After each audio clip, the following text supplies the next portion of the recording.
Oh, there's people there. Okay, we are live. Hey, everybody. How's everybody going? How's everybody doing today? Good.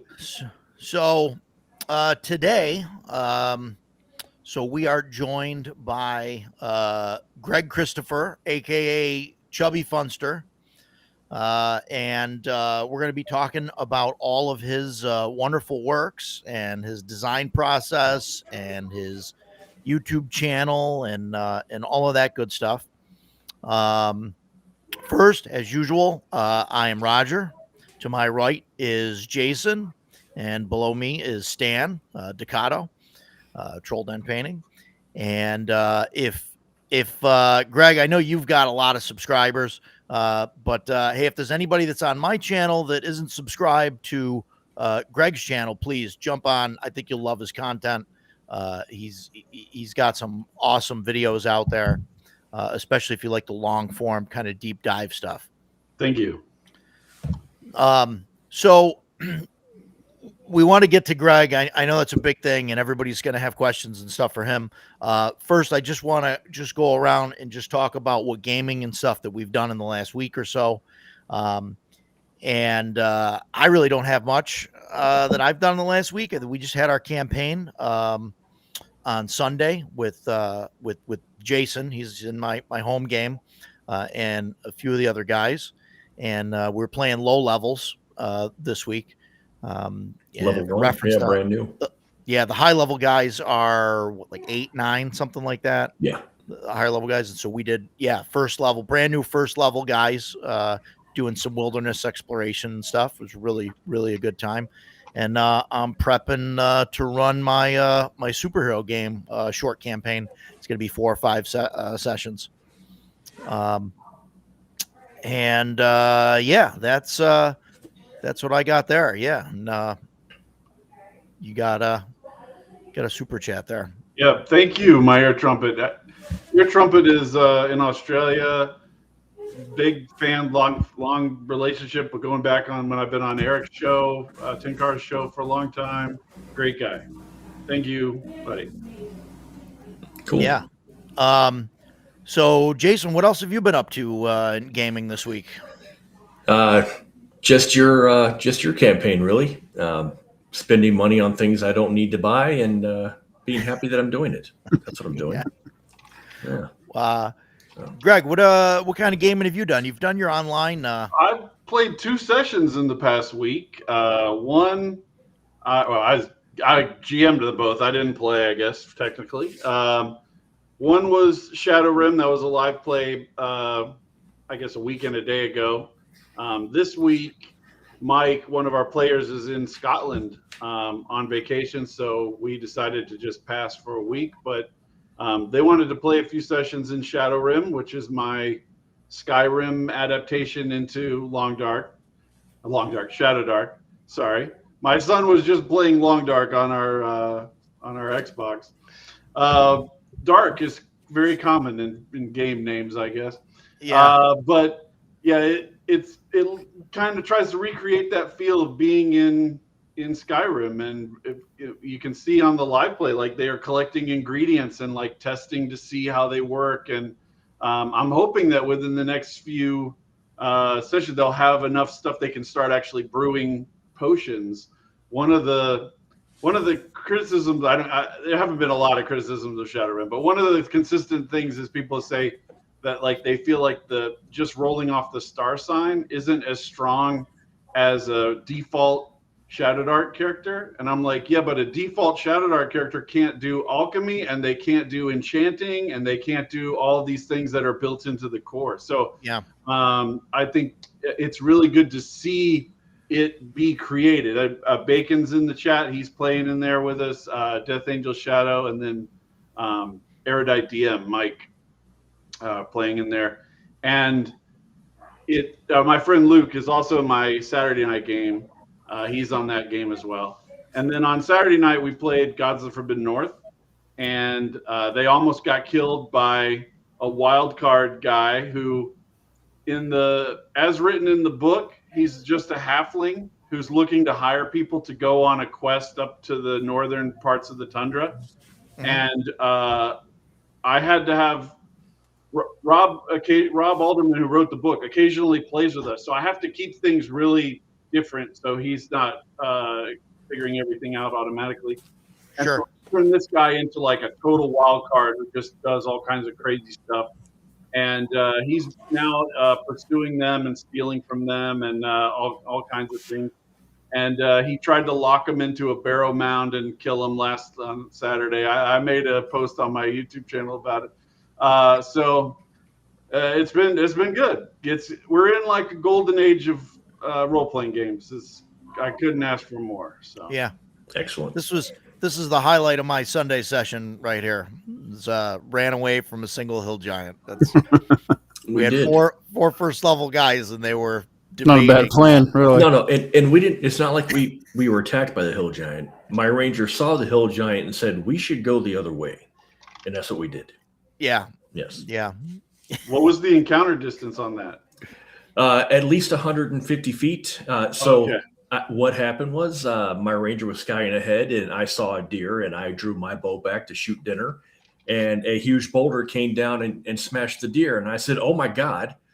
So of course I hid and crept back, and then I asked the DM, "Okay, so the giant, I can see him," and he said, "Yeah." And I said, "Okay, how far away did he throw that boulder?" He said, "Well, it's at least 150 feet," and I'm looking at my longbow, going, "Well, out of my range." So I crept back and said, "There's a giant over there.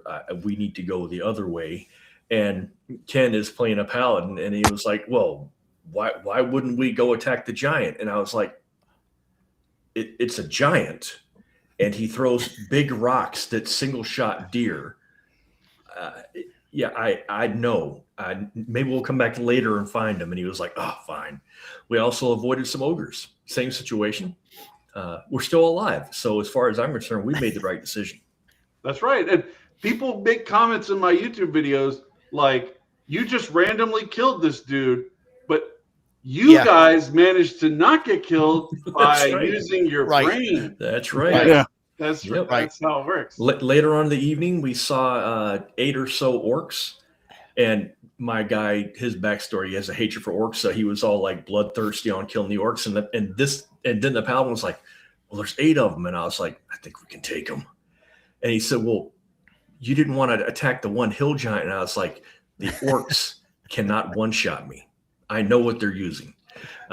However, to be fair, they did one-shot the paladin. It was hilarious. Yeah.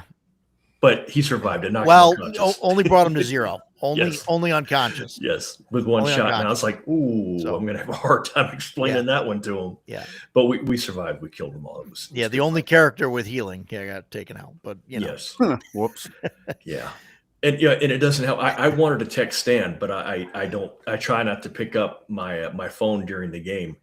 It was another night where I could not roll over. Oh 5. God! And then finally, once we started fighting the orcs, finally my dice warmed up and I started hitting the orcs. But I couldn't track worth of crap on Sunday. Boy, that was irritating. I have a player in my game who can't roll a d6. We use d6 init, and his initiative is always 1 or 2. It's amazing. Like it's so irritating. It's like his d20 rolls are totally fine, but as soon as it turns into that 6, it's like, how about I go last every single time? Yeah, it's brutal. Yeah. I can't. I have as a GM, I have the opposite problem with D6s, and I know that it's not the dice because they're like red clear dice. I've bought 100 pack of them, and I use that when I need a handful, so they're always different. And man, I roll those for damage, and I get 5s and 6s all day on them. Yeah. Against players. Yeah, and it's just crazy. It's just what happens, Yeah. But I'm playing a Ranger. Oh, sorry. Go ahead. I'm so happy to be playing a Ranger. It's always my preferred class. I told Roger the other day we were getting dinner at one of the local delis, and I was like, man, I'm telling you, the second I retired Yohai, my cleric, I was like, the weight of the world left my shoulders. I'm having fun playing again because I don't have to worry about keeping the rest of the party alive. Love it. Yeah. Edgelord is still wants to play Skyrim at CNY. Heck yeah, man. So absolutely. Jason's got the Skyrim board game, and it takes a little bit to set up and play it. We played it a couple times. Yeah. And he's going to bring it to CNY. We'll try and play it maybe Thursday night or something. Yeah, I'll set it up beforehand and throw a sheet on it so we can just start playing. Absolutely. So, Stan, what have you been up to this week? I got a couple games in. My Thursday night group, we were playing DCC, set in Lankmar. So we finished up the adventure we were on, Mass of Lankmar. That was really good. Somehow we all survived because our dice rolls were freaking atrocious. And our wizard character, which isn't me, went down like 3 times in the whole session, like the entire session. We kept saving them, and it's just, I don't know. So, Stan, are you playing in this one, or are you running it? Yeah, no, I'm playing. I play a thief. Nice. And my friend Chris, who's sometimes in the comments, he's running it. Real good game master. Excellent.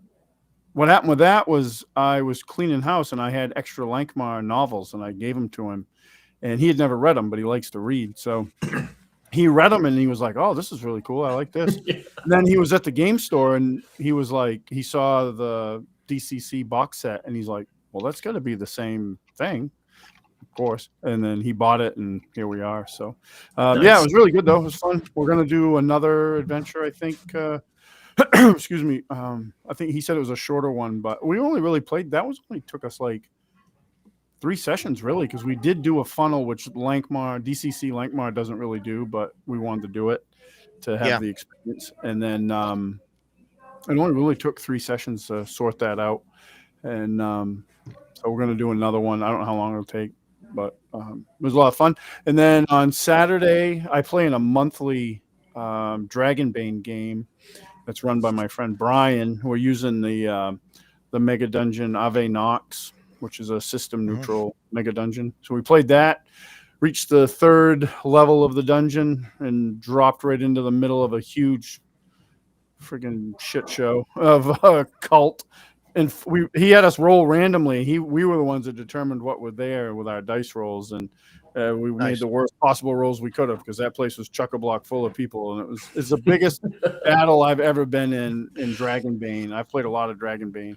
By sheer number of combatants, like it was just like 20 plus, and they just kept coming. Wow. And yeah, we somehow all survived that, although there was touch and go there for a bit. And but yeah, that was what that was my gaming for the week. It was a good week. Nice. I should do that. I should have the players roll on the random encounter tables. Let them do it, and then I have to do it every time because it cleans my soul. So it's not. Yeah. I didn't roll that. Double zero. That was you. Yeah. We started off with 4 cultists praying at an altar, and then there was an amphitheater that was full of them watching a play. They came out to join the festivities. And then one of them, when we started to turn that tide a little bit, ran off, and he came back with more. And then these other guys that were even tougher.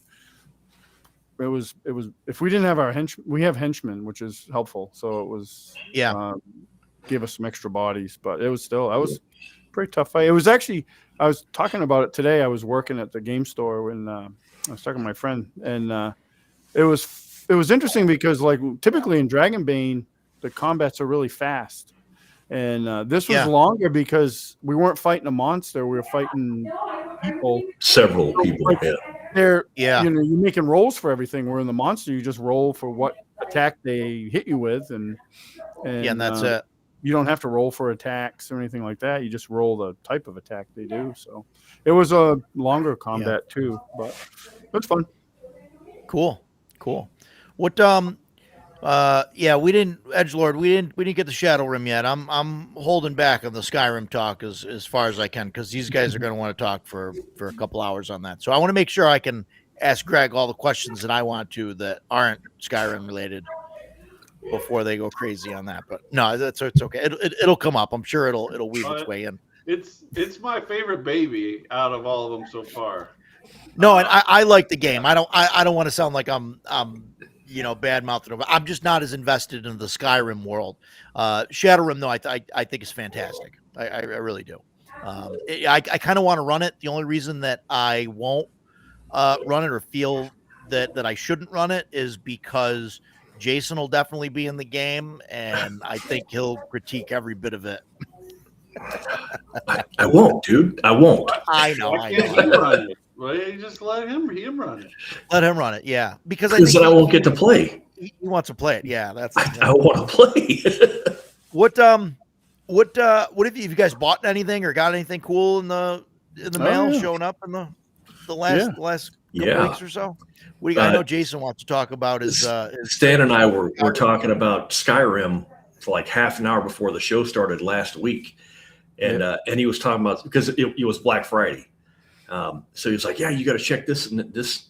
And so I went to Bethesda website. A statue that I've been eyeballing for a long time went on sale, like 1/3 the cost. So I got that. It should be here tomorrow, I think. So I will show it off next week as soon as I get it. And I got this. Of Bella?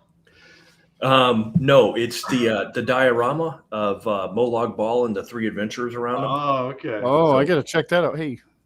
So I got this. Wow. Oh, look at that. Oh, yeah, that's the book, right? Yeah, so pop this thing open. It's 3 volumes. You know when you're playing Skyrim and you're walking around and you find the random books laying around?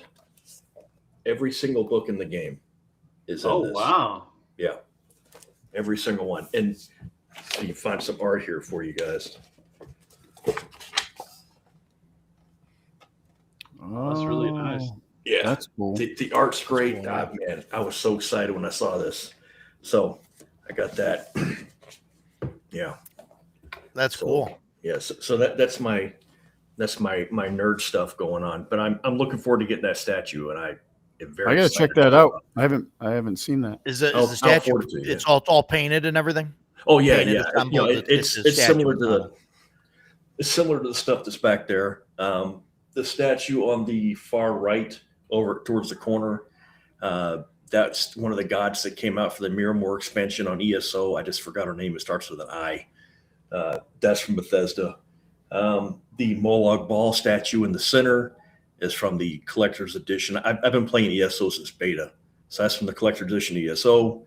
And then that's the female dragonborn. I think I may have gotten that from ThinkGeek. And the dragon is from the collector's edition of Skyrim that I got way long time ago. Yeah. And like I said last week, I would have more Skyrim stuff if they made more Skyrim stuff. They don't make a whole lot. There was this, I think she's still around. There was this woman that I followed first on Instagram and then on Etsy. And she made replicas of the daggers. Yeah. And I wanted the whole collection. Like, they were just awesome. Like, I think she was from France or somewhere. But she did great work. She actually made a dragon sword. She only made one because it was a lot of work, but it was they were pretty awesome. I see stuff like that, and I'm always interested in it. I really like the statues. Like, if we ever talk about a Fallout RPG, I will surround myself with all my Fallout stuff. I'm a bigger Fallout fan than I am Skyrim, so that tells you how big of a Fallout fan I am. It's a close one for me. But I see stuff like that. Like you specifically mentioned Etsy. It's such a crapshoot for me. I'm like, okay, this looks good.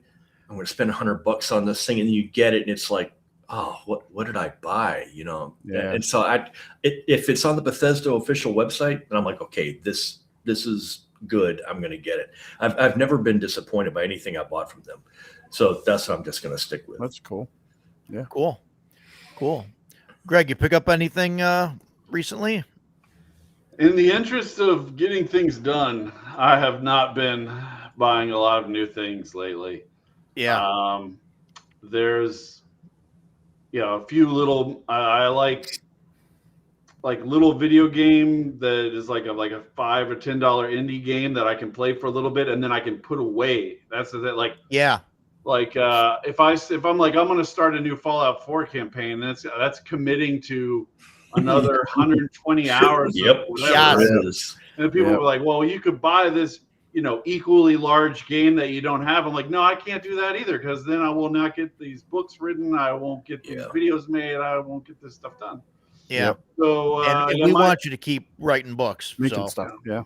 My most recent gaming purchase was a $4 expansion to a little Steam game called Drop Duchy, which is fucking awesome. It is like Tetris, but the pieces are pieces of land that you build like a little duchy out of, and you get points based on like how the pieces and the buildings fit together. It's so good. And I can play it for 30 minutes, and then I can say, and now we have other things to do, and then I walk away. Right. Yeah. That was and that's kind of my problem with like the video game stuff now. Like I tried to get into Elden Ring, and I didn't like the Souls based like aspect to it.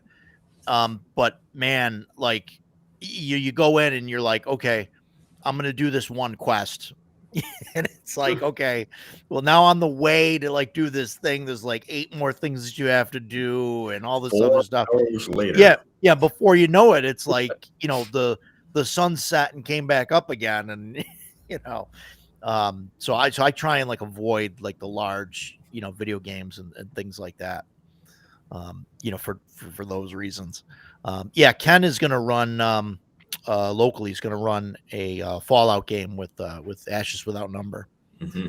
So planning on doing that sometime soon. I hope anyway. I was pulling this up. I just found it. Let me screen share this for Jason. Yeah. So this is somebody used an exporter to pull everything out of Fallout 4 from a vertical angle in the game assets and created this, and then I modified it heavily with Photoshop so that it wasn't the same colors, it wasn't the same anything, so that it would minimize the chance of Bethesda being upset about it. But I never developed anything to work with it. But you could run. That's the map though. That's awesome. Yeah. And I made a frame and a lot of the classes for doing like a traveler type character creation for Fallout characters, where they had like a certain amount of time they'd already been in the wasteland. Like the longer that they'd been out there was a bigger risk of having bad things happen to them, just like in Traveler. Yeah. And then you would end up with a competent person rather than a level 1 person who doesn't know shit about So the idea was great, but it just, like many things, I have a whole graveyard folder of ideas that were never developed. But I would love to be able to do something like that if I had the focus and the time. Yeah, that'd be cool. Yeah, that'd be awesome. That's neat. So you got a map already. I always start with maps and layout, because I have to imagine what it's going to be like. Yeah, and then fill it in rather than. I don't know how people do it, where they just make an endless Word document of hundreds and hundreds and hundreds of pages of words with no visual component to it. I could never do that. Yeah. Interesting. Yeah. Stan, what about you? You pick up anything new? Yeah. I had a pretty good haul this with Black Friday and stuff. I got let's see what I get. I got a couple of these from Free League. I got the Symbaroum stuff. I did too. I totally forgot about that. Oh boy, Symbaroum stuff is on sale. So it's the only time I buy it. Symbaroum stuff is when it's on sale, because I haven't got around to running it yet. Yeah, I got it because you told me that it was on sale, and I was like, I should go check it out. Yeah. And dude, it was like getting free books. So I was like, oh my god. Yeah. It was that's how it happens. It was a good totally deal. Forgot, sitting right back there. I got this is a horrible visual, but this is actually the new Elder Scroll Call to Arms giant. Ah. So I got one of those that I'll paint up. Probably use as a Firbolg or something in my game because it's scale wise a little different. What else? Oh, got my copy of this. Yes. Oh, nice. Yeah. I was shocked that it came as fast as it did. But you would put a post up, Greg, about if you order now, it'll be in by Christmas. People ordered it on that day. Yeah, I did order it on that day, and it came in. I was Cool. super pumped. I didn't think I'd have it in time to even get a chance to glance at it before tonight, which was great. It was my birthday Saturday, so my son got me some miniatures. Oh, nice. Got me some of these. Age of Sigmar. Yep. stuff? Yeah. Do you play Warhammer or you just use the Nah. miniatures? I just use the miniatures. Cool. Although this is a different topic, but I will be playing some Warhammer after a conversation I had today. What else did I get? Oh boy. Oh, today actually I got I like the Paizo graphic novels, so I get all the Pathfinder ones. And when I got the latest Pathfinder one, I found out they had a Starfinder one, so I ordered that. That actually showed up today, but I haven't even barely looked at it because I worked all day. So, Edgelord, I have no idea if Call to Arms is any good. I just like the miniatures because I'm a Skyrim nerd. Yep. My son bought them and painted them for the same reason. Yeah, I just paint them because they're wicked cool. And, Yeah, I wish that I had kept because I got rid of mine at Rogers Con. Call to Arms is it's the same level of good as the Fallout Wasteland Warfare. So if you like miniature combat, it's good. It's certainly well produced. The miniatures are a little frustrating sometimes. Yep. Their quality is not top tier, but they're certainly usable. The rules are not difficult, but I don't do verses. So I got it. I was like, hey, Roger, we should take a look at this. And then I read it and I was like, I don't want to play this. I don't want to fight Roger. I want to fight with Roger against the skirmish game. Yeah. So the versus thing is just not for me. If it is for you, certainly check it out. Just get the starter set and go to town with it. Yeah. The Trench Crusade definitely looks cool. Yeah. It's all, I think they have a miniatures line now, but it's all miniatures. Yeah, they do. They do, but you can use anything. Yeah, you use anything you want, which is great. I try doing that with Warhammer. I usually use the miniatures in like my RPGs and stuff. But when I got into miniatures, really got into them and stuff years ago, the one game I've always wanted to play is Mordheim. And one of my bucket list things is to build a Mordheim board. I just love the aesthetic of it. And they just started running it at Crossroad Games, my local game store. And unfortunately, it's typically in the day it's a Saturday. Saturdays are bad for me because I'm usually gaming 3 Saturdays out of the month. So I don't really, unless it falls on the open day, I won't be able to do it. But one of the guys there, hooked up with him today while I was working there, and he's going to show me. So after the holidays, we're gonna play. So I'm gonna get a chance to finally use, because I have the game. I dug out my rule book when I got home tonight. So I'm gonna paint up my warband and play some Mordheim and maybe get off my ass and make my board, which I'd use in a role playing game too. But sure. Cool. Well, double purpose. I mean, all that stuff you can use. Yeah. All my stuff is. I don't usually use anything that I can't use again. If I make it or paint it or whatever, it gets used a lot, typically. Yeah, cool. You guys know I have a problem with Kickstarter. If you've got a love-hate relationship, Not you. With stuff they just I think today Dynamite launched the Thundercats RPG. Dynamite the comic book guys. Yeah, Green Hornet and all that. Okay. I impulse backed it. And I don't know. Because Thundercats is that was one of the cartoons that my brother loved the Thundercats. I was not a Thundercats guy. No, but it's a 5e based system, and so I don't know. Anyway. Well, does everybody play as Snarf? Yeah, I don't know. I don't know. Like I don't know how it's going to be set up. It might be good. I don't know. We'll see how it is. Yeah, of course I did. Yeah. Well, I have a problem. But speaking of 80s '80s cartoons that they turned into RPGs. I got this. This showed up. This is a reprint of the Palladium RPG. Yeah, the hardback collector's edition from Very a while nice. ago. I got the nice, the hardback collector's edition and the adventure That guide cover and looks stuff. really Pretty great. cool. Yeah. It does. Yeah. It's really cool. They got the so that's the cover of the core book, and then That's cool. And then there's the Transdimensional Adventures book. Does it use the same system as Rifts and the Palladium RPG? Yeah. That you repeatedly told me that you don't like. Yeah, but the TMNT one, see the here we go. The TMNT one is self-contained, and so like if you were gonna play the TMNT game, you like have that, and it's by itself, and it's only got a list of like the skills and stuff that are there, and the book is really thin. I mean, that book is thick, but the original book is only, it's got to be under 200 pages, and it's thin, and there's not a whole lot in there. Whereas with Rifts or Palladium, there's 40 books, and they all got different skills, and they all got different you stuff. Have to use them, and they don't all have they don't all have skills. That is not correct. I will defend Palladium to the hilts, man. You know that. You can easily play Rifts with the Rifts core rulebook. You can easily play Palladium with the Palladium core rulebook. You don't need those expansions. Just because they're available doesn't mean you have to use them. Yeah, well, but that's not available to somebody under a Geas like he is. Right. Yeah. He feels compelled to buy.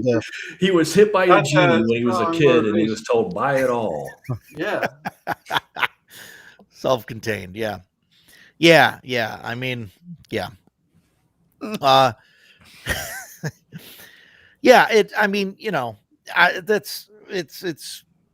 cool stuff. I don't know. We'll see what happens.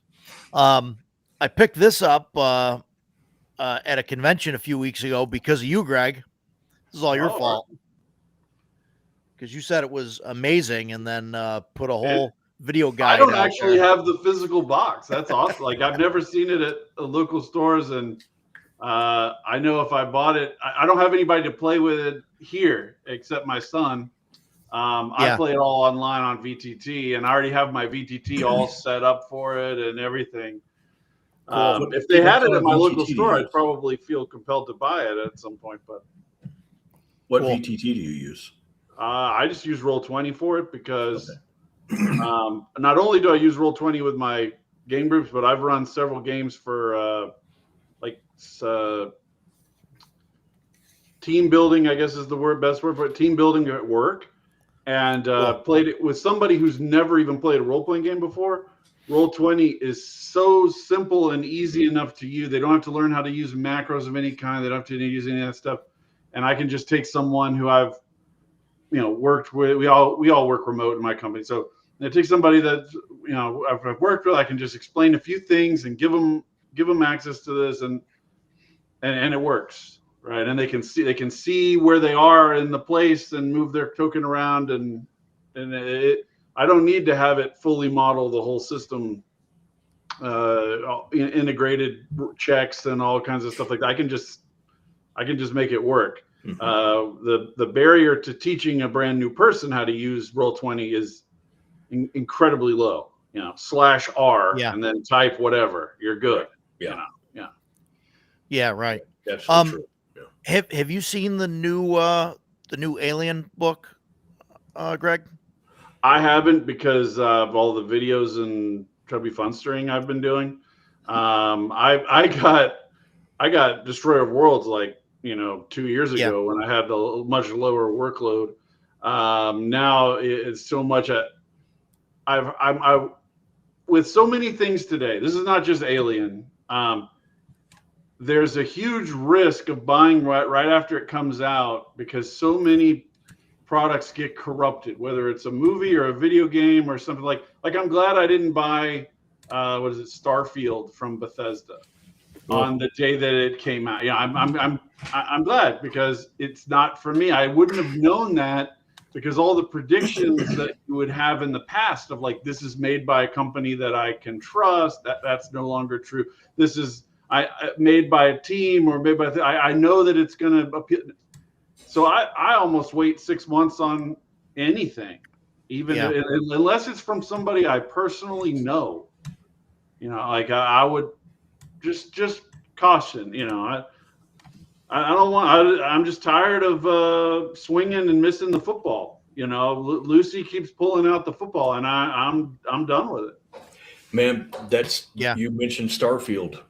I am one of those guys. Pre-ordered, super excited. Greg, you got a super chat. Yeah, I was just saying, Bart Madley, thank you so much. Great comments in here and on a bunch of the videos that I've been doing. Much appreciated. Just wanted to make sure you got it before he headed out. Yeah, since he was leaving. So, go ahead, Jason. Yeah, sorry about that, Jason. Yeah, Starfield, man, I was super excited for it. Todd Howard said it was basically Skyrim in space. Well, man, you want to sell me a game, you call it Skyrim in space, and I'm a pre-order sucker. Got the collector's edition. Boy, I finished it just out of a force of will. Very unhappy with it. Uninstalled it the second I finished it. A year later, the DLC came out, and I was like, man, why did I stop playing Starfield? I honestly could not remember. Installed it again, started playing the DLC. Half an hour into the DLC, I was like, that's why I stopped playing Starfield. Uninstalled it, have never looked at it again. And, keep it on with Bethesda. They just released the Fallout 4 Anniversary Edition. Hot garbage. Broke my game on my Xbox and my PC, uninstalled both, got refunds. I will not do it again. Oh, I was furious with that stuff. Now, I still love Fallout 4. A lot of people are like, if it's not New Vegas, I don't want to play it. Okay, I wasn't keen on Fallout 4 when it first came out. I didn't like the departure from the other stuff, from 3 in New Vegas. It's still a very good game, and I play Fallout 76. I play it every single night. So, still a big fan. Just Bethesda really pisses me off sometimes. I've only really ever played Fallout 4. I haven't played. New Vegas is so good; it's unreal. I'll have to try that one. I like Fallout 4. So. And 3 is good. Everybody when New Vegas came out, everybody kind of forgot about 3. But man, I loved Fallout 3. I thought it was for me. It was a great modern sequel to Fallout 1 and 2. I love it. I think 3 is wonderful. But New Vegas, man, and dude, the DLC for New Vegas, all of it is incredible. Oh boy, just yes. Yeah, and like you can get Fallout New Vegas for like $9. Perfect. The Game of the Year edition has all the DLC. Just go get it and play it. I promise you'll love it. I will for sure. Yep. Agile Monk, thanks, buddy. Longtime fan as well, friend. He's a good dude. I didn't even know you had a Kickstarter coming in 2026. It's going to be good. What do you got? What do you got coming out? Tell us more about it. Well, where are we going? Oh, even the modders gave up on Starfield. Is not good. Yeah, It looked like crap.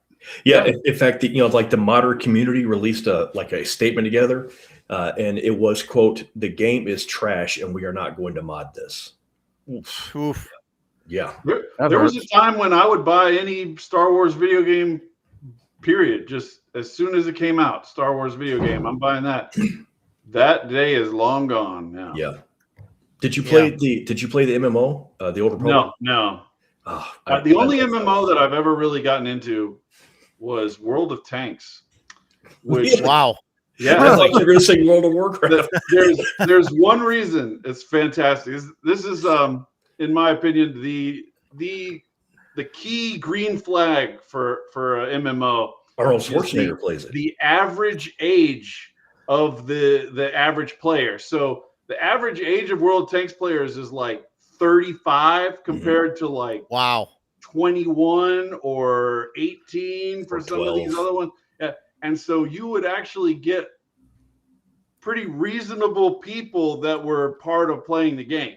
That's cool. World of Tanks also taught me an enormous amount about wargaming because the way that they model detection radiuses is inspired in that it's calculating what is between each tank and each other tank and determining whether the sight can penetrate through enough bushes or whatever to see whatever it is. So you can have a little light tank get way up into position, hiding behind a bush, and it can see everybody, but they can't see it because it's concealed and tiny and small. And but like it totally changes how I feel about how Mech Warrior should play, or BattleTech from a tabletop perspective. You know, how these things should work, how sight lines should work. There's a lot of games where they just figured out just one mechanic, and you're like, "Ooh, that's really good." They captured something with that. That's cool. That's awesome. Agile, yeah. If you want to put something in the chat, I don't think you could post a link, but if you want to tell us, the name of your company or something like that, go ahead. Drop and that stuff. Is it going to be on actual Kickstarter or a different crowdfunding? Yeah. Video game disappointing. Why a tabletop RPG? No, yeah. I used to do modder, and I got tired of modding and spending your time writing and creating something that would then eventually become obsolete, and I would have no control over it anyway. So I figure if I'm going to put the same amount of level of coming up with ideas and putting them into a thing, and I should be doing it in text and own it. That's great. We're talking about the age in video games, and today this happened to come up. So my daughter's 12, she'll be 13 in March, and she got a thing from Roblox today, and Roblox now, because they've gotten in trouble or whatever, because there's a bunch of people on there looking for kids and stuff. So now their new way of making sure that you're only talking to people your own age is you have to, if you want to chat with people, you have to allow it to take pictures of you. It takes a straight on picture and then to the left and to the right, and it uses AI to determine how old you are, and then it puts you in that age group for who you could talk to in the game. Oh, that couldn't possibly backfire. Oh my God. And it says we delete the photos after scanning and all that stuff. But I'm oh my God, are you kidding me?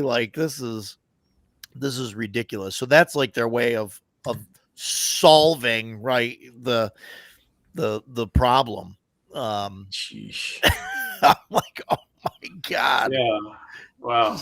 Crazy. There was I think it was Pennsylvania, maybe not Philadelphia, but somewhere in Pennsylvania where they had a school district that had all these laptops, and the laptops that kids were taking home with them. And so they put some kind of software on it to turn on the kid's camera randomly to see if they were using drugs or something, and then turn it off. God. And of course, instantly people were like, how could you not see the problem with turning on a kid's camera randomly in their room? Wow. Who would be stupid enough to approve that? Right. I don't know. I don't even understand. Right. Oh my God. That's just there's so many things that can go wrong there. Jeez. That's nuts. Yeah, that's crazy. The reason I want to back up a little bit, because there was something I want to touch on. The Alien thing. The reason I asked about the new version of Alien is I got it. I got the new version of it, and I don't. That was 20 minutes ago. I don't like the aesthetics of it. I was just wondering what you thought of it. So if you ever pick it up, I haven't looked at the art except for the cover. The art's fine. The original one, not totally original, but whatever the one is that's the Free League version. That has just been fantastic the whole time. So you're saying they changed it. Yeah. So so originally the book was a matte black finish. Yeah. The cover, which was fantastic. And then all the pages inside were, dark with light colored print.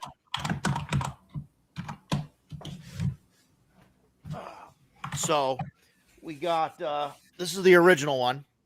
Yeah. Beautiful. Yeah. And that's a great book. And so, and you've got, everything inside is like this. It's all dark with lighter print and stuff. Well, and that's the original one, right? That's the original. Yeah, that's the original. The new one, they went white with a green text. Oh, it's going to be hard to read. And I mean, I think it's Better than okay. yellow, but I guess it's still not. Yeah, but it's not. And the cover is like a gloss. It's not a matte. Which is fine. I mean, it's but the whole thing is like I said, it's white background with this green kind of print, and I think it's okay. I think Matt said it best last week when he said, like, if that was the first edition, was like that, it'd be fine. But because of the first edition one being, the dark, light on dark, that it makes this version look bad. Yeah, but it ties into what we were talking about games being a hit or miss. Is the thing that hurts is knowing how good it could be. Yeah. Knowing that they could have, after the success of New Vegas, that they could have just paid a small team, 5 guys, whatever, to just make game after game after game after game using that engine, covering huge amounts of territory, covering all that stuff. They could have easily done that, but as minimal of an investment that is, they would rather have rolled whatever that money was into developing the next big flashy thing that doesn't have the substance that people want. Every game seems to be getting worse in that respect over time. Whatever the franchise is, it starts out as being some incredible thing, and then it just erodes away until you're like, well, that's not even a thing for me anymore. I only play the original one. I don't play, Fallout 8 or whatever they get up to when they end up crashing out. It sucks that we know that it can be done better. Yeah. I can't I can't do the time, like and we mentioned that earlier, but like you look at some of these games and they're all like got 40 hours of gameplay with extra time. I just don't have time commitment. Yeah. I mean, that's great. I know for like value, if you're going to pay $60, $70 for a game, obviously you don't want to finish it in 8 hours. Like, I get it, but like, it's not for me. I'm going to have to start playing World of Tanks. I think that's my son plays games like Far Cry, and I love Far Cry. And I'm like, I like them, up until 6. It's bizarre to say things like this. There's only 60 hours of my entertainment there, whereas I can play a lot of games for 1,000 hours. So why would I choose to spend the money? I have limited resource. I'm not going to put on that. Like, as good as that game might look for 60 hours, is it going to deliver over the long haul? I wouldn't have thought this when I first got it because it took a lot of expansions to make it great. But Civ 6 has more gameplay hours for me than any other video game ever, probably like 2,500, 3,000 hours. And the amount of money that I put in is maybe 150, 200 bucks. Yeah. So the cost per hour is incredible. I feel that way. Civilization, big fan of Civilization. Most of Sid Meier's games are incredible. I still play 4. 4 is my go-to. 4 is great. I really like 5, and then like they kept adding stuff to it. Like, it's got more and more complicated now. It's like, okay, I want to simulate that I'm running a country. I don't want to run a country, and so I just uninstalled 5. I didn't want to play it anymore. And when 6 came out, it got slammed. Like, everybody was dogpiled. Critics and players were like, "This is garbage. Why is Genghis Khan in Paris, France?" It was things like that. And I was like, I don't. 6 is the new one. Yeah, that's the newest one. 7 is the newest one. Oh, okay. I'm sorry. 7 is the new. Okay, then it's 5. Like, I'm sorry. It's 6. I got tired of, so 5 is what I play. It comes out and for like a year it might suck. Yeah. And then they start adding in so many expansions that it eventually turns into just a really solid game because they've tweaked out. The community has given them enough feedback of like, don't do this, you need more of this or whatever.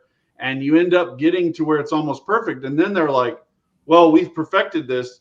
Let's ruin it all by creating a brand new one that will go through another part of this cycle with. Yeah. Okay. So 7 is the latest one then. Yeah, and Okay, that's the one that I was like, my I'm not understanding gonna is check it's it out. dog shit now. Yeah. Yeah. I stopped playing 6 because it got too complicated for me. 5 is my go-to. Oh, okay. But like I said, when they released Brave New World for 5, for me that was like peak Civilization. It was everything that I wanted it to do. Love it. Yeah. Sorry, go ahead, Roger. I know you're saying that. The way you describe that there, Greg, it reminds me of like the same way that that WotC handles like D&D, where they just I don't know if that was on purpose or 3.5 was great. Let's crap out 4 just and keep see if adding everyone stuff likes and it. adding stuff Well, and adding stuff to it. In order to make it work for WotC, Sid Meier would have to go around and tell people to literally stop playing the previous edition. Yes. Maybe like make it so you could no longer buy the previous edition anywhere, and you could only buy this new edition. One of the things I talked about in my there's a video on my channel called Adventure Design 101, and I went through 4 different ways of designing an adventure that I think are the most common way. And one of them was basically the way that 4E does it. But I was like, if they had just introduced this as a new alternative way of doing things, it probably would have been fine. D&D tactics, and here's how it works. Yeah. Right? And you get a map that looks like a dungeon, but it's not really a dungeon. It's like 4 or 5 encounter areas that are connected, and you're supposed to run them as basically tactical combats through these areas. And that would be totally fine if it wasn't them saying, this is D&D now, you have to play it, this is how D&D works. And people are like, no, this is not how D&D works. So they're victims of their own hubris. They cannot just accept that this thing is good, we're going to continue it, but we're going to also create a new thing. Somebody mentioned, Paul mentioned XCOM in the chat. They didn't say, we're releasing XCOM 2 and we're going to delete all copies of XCOM. And if you play XCOM 1, you're not a real XCOM player. Like, I don't know why they do this. This is just throwing money away. Yeah. Well, they think that's the way to push people into buying the new edition. I guess is bully them into it. Yep. This isn't real D&D unless you're playing the newest, unless you have the latest updates. I mean, I bet like they're jealous of some of the like the online gaming world where when you log in to go play Skyrim, it says, oh, you have to download this update. Like I think that Hasbro wishes they could, like when you open the books it says, oh, we gotta download the update for $4.99 or whatever. That's exactly what they want. Just crazy. They don't understand the role that the D&D the DM plays in the process. They think of it like it's just somebody who's running a raid team or something in an MMO. Like no, like this person is an integral part of how the game is experienced, and they totally devalue that person's contribution. And then when it doesn't work, they're like, well, what's going on? Why isn't it working? Well, because you aren't respecting the co-creator of the game with you, which is the DM. And so they create everything to screw over the DM. And then they're like, oh, we have a DM crisis. Like, well, yeah, of course. Yeah. You annihilated it. And that's probably a good lead in to talk about your channel. Which I think you've done a fantastic job with a handful of modules to sit down and show people, hey, look, this is what's good. This is a good entry point. This is a good kind of progression to go through. And what made you like? Is it because that wasn't out there? Is that why you decided to start doing that? Or I'll tell you the real secret is that it's all for me. See, I want to write the best possible thing, right? So when it started with Gods of the Forbidden North, which I picked up at North Texas, and I met Rob in person, and we talked about it. Started reading it, and I realized that he had gone the farthest that anybody I'd ever seen go in the direction I want to go, right? So I was like, okay, so what is it about this product that speaks to me so much? So the first video I did that wasn't like a small number of views, chubby funster, this is how you do this thing in my game type of video, was a review of Gods of Forbidden North. And I said, this is why I think this thing is a 10 out of 10, right? And I laid that all out. And then I was, going through that process. Okay, that made me realize that there's all this structure into the thing.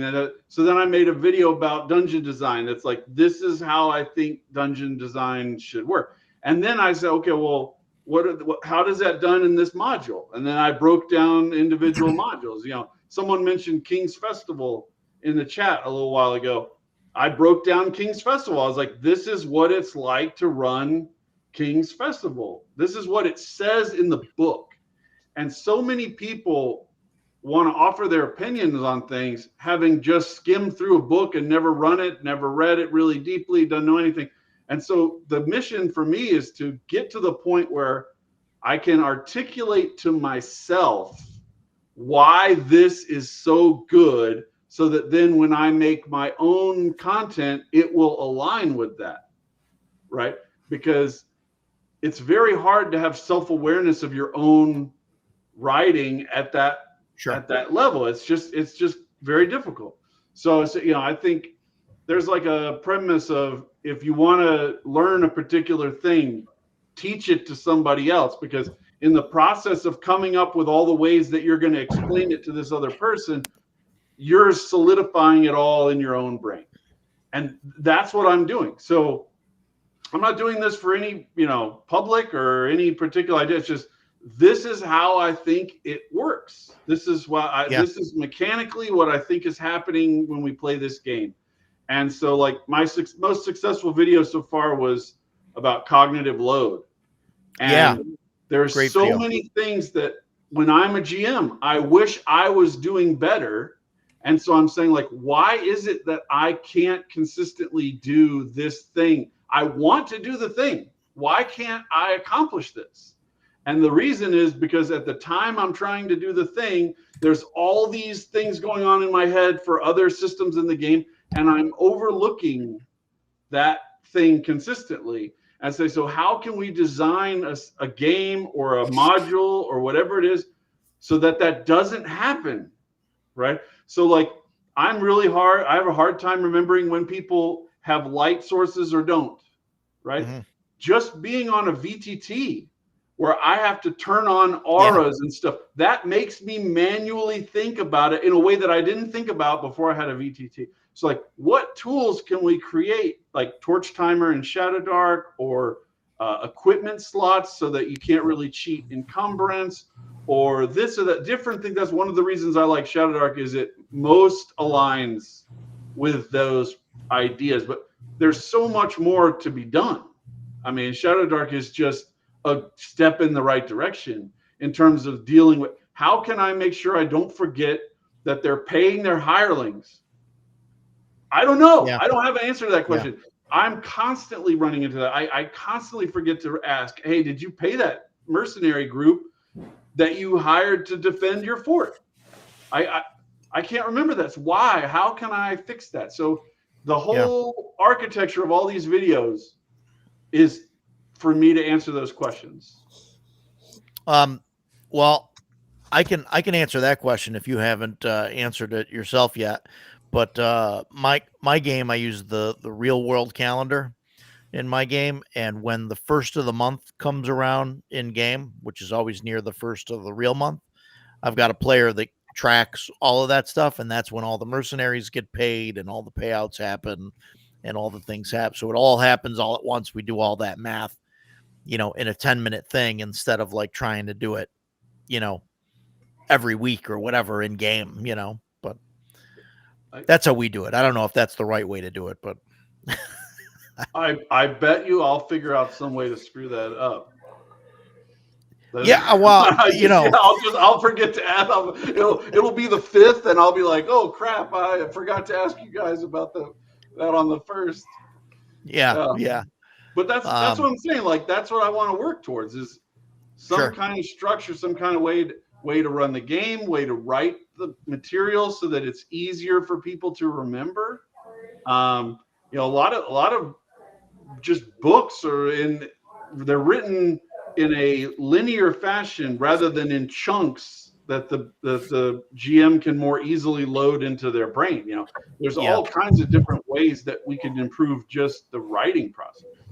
Just the layout, the presentation.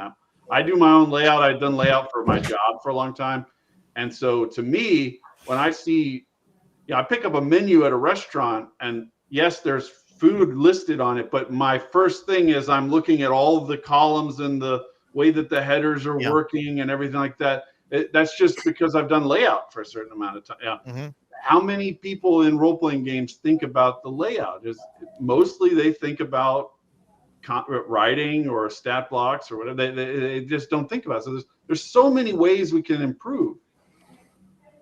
Sure. Yeah. And like you've done a lot of different videos on stuff, and I want to talk about some of them. But Forbidden North, that's something that I think I want to run. At some point, it does seem like it's pretty amazing, and then watching your videos on it just makes me want to do that more. But and the third book is almost out. He's finished it and sent it to layout. Okay. So it should be available in the spring at some point.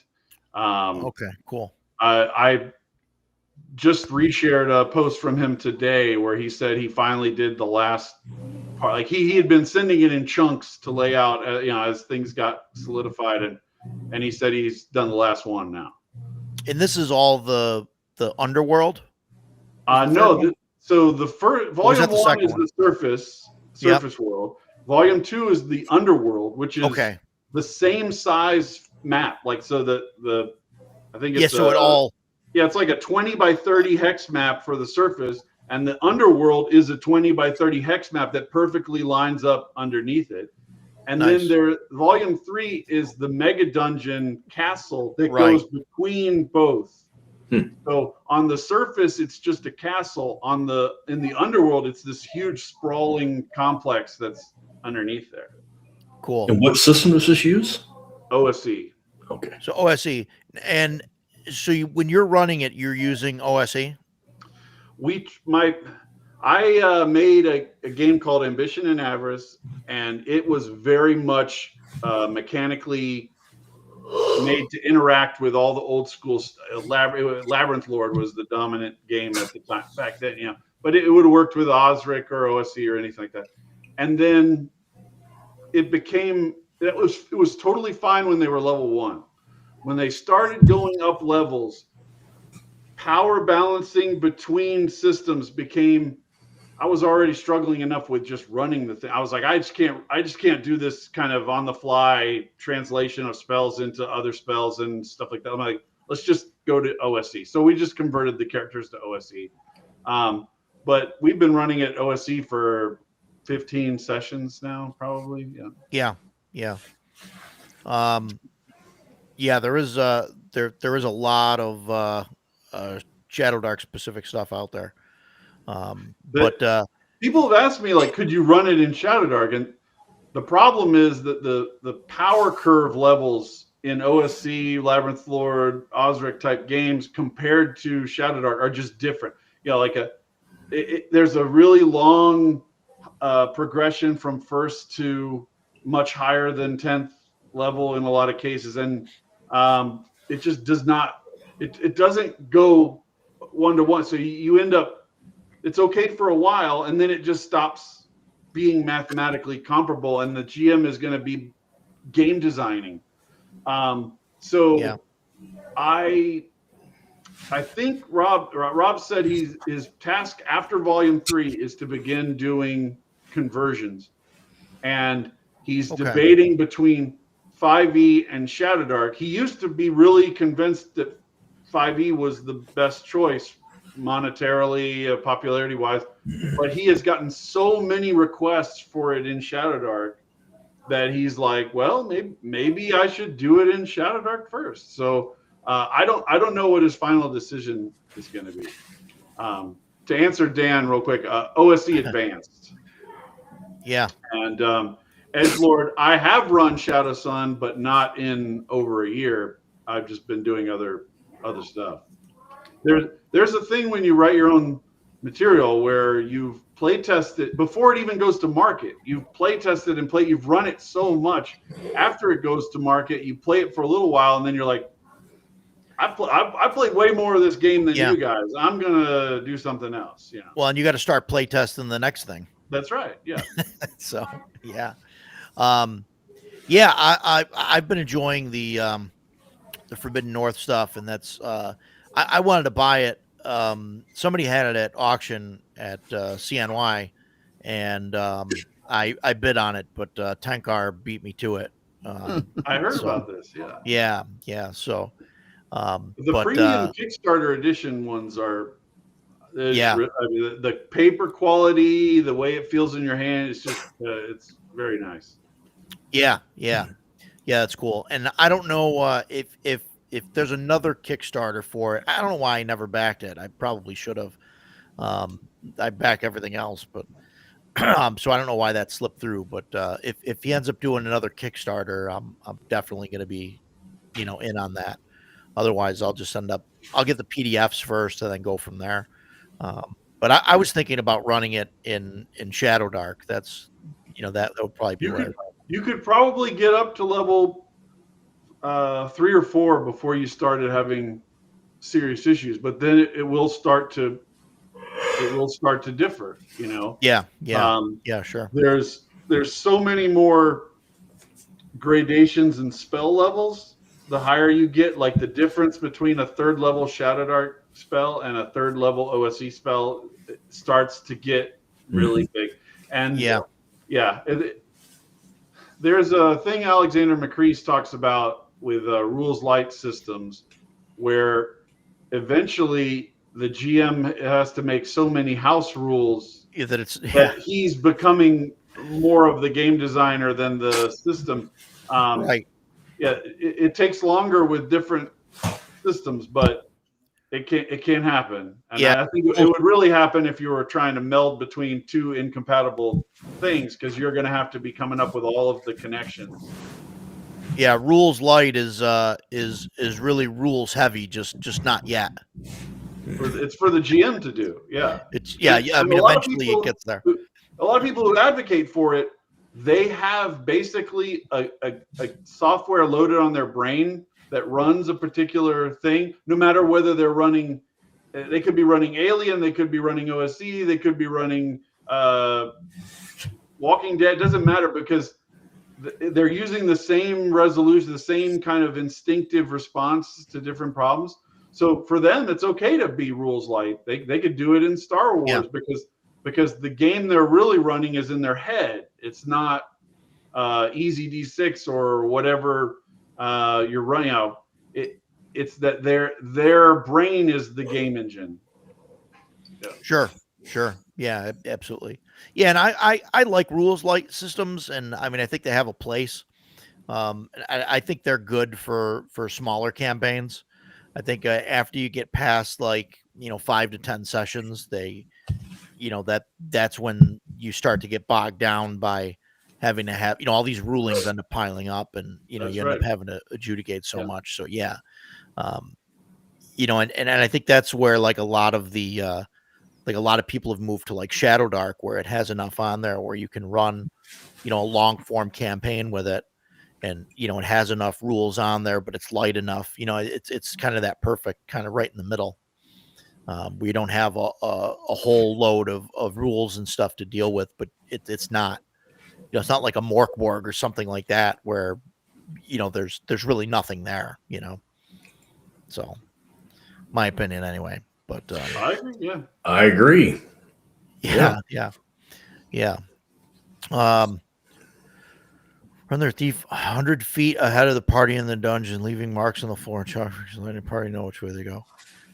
I mean, I don't, we don't normally do that. We just have the party, the thief kind of just goes back and tells the party where they're going or whatever. I've never seen that. 100 feet is a long way inside a dungeon. in a Usually dungeon. the Yeah, thief is afraid of getting killed out there 100 feet Yeah. up. yeah, I'll run my ranger out in the wilderness well in front of the party. I have no problem at all doing that. But man, 100 feet inside a dungeon. yeah, that's not dead good. thief. Our party thief, he'll do it, but he usually has the party ranger with him. Okay. Wow. Cover all the bases. Yeah, he's like, Yeah. I'm not going out Yeah, there there by you go. myself. Unless I Well, have that's to. why thieves are cheap. Yeah, yeah.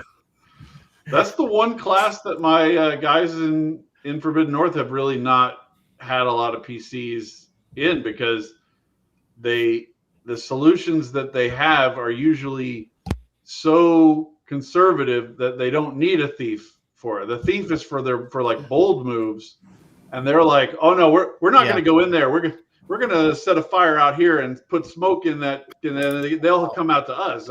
I'm not going down that dark tunnel. Yeah. What do you need a thief for if you're doing everything, outside or out in the open? Yeah, sure. So for Forbidden North, that's definitely on my list. Destroyer Worlds, like I said, that's something that I definitely want to run. Using some of your videos there as as guidance on where to go. What do you think? There's so much going on in Destroyer Worlds. It's the ideas in the module are fantastic. The hard thing is remembering when to deploy them all as you're running it. That's why I said, like, I made like the list in just a text file of like all the things that I needed to accomplish in this particular frame. And then I wouldn't forget one because I could just go down and knock them off. But if I was trying to run that at a table physically without a reference like that, it would be it's very hard, because it goes to, I'm not picking on Alien here. This is very common. I see it in you can see it in tons of my videos where they'll put information that in any particular moment, the GM needs this amount of information, and it's on 4 different pages. And it's like, why would you do that? Why would you write it that way? But it makes sense to write it that way in a narrative literature sense, because you're discussing this one item in this other chapter where it makes sense, it fits with everything that's in that chapter, and then you're discussing the second item in a different chapter where it fits with that information. But that's not how the game is. The game is all of those things intersecting at one time, so you can't have all those things up referenced at the same time, and it's very challenging. I watched some of your Curse of Strahd videos, and the Curse of Strahd, I ran that in I used Hyperborea to run it. And, it was probably a good choice. It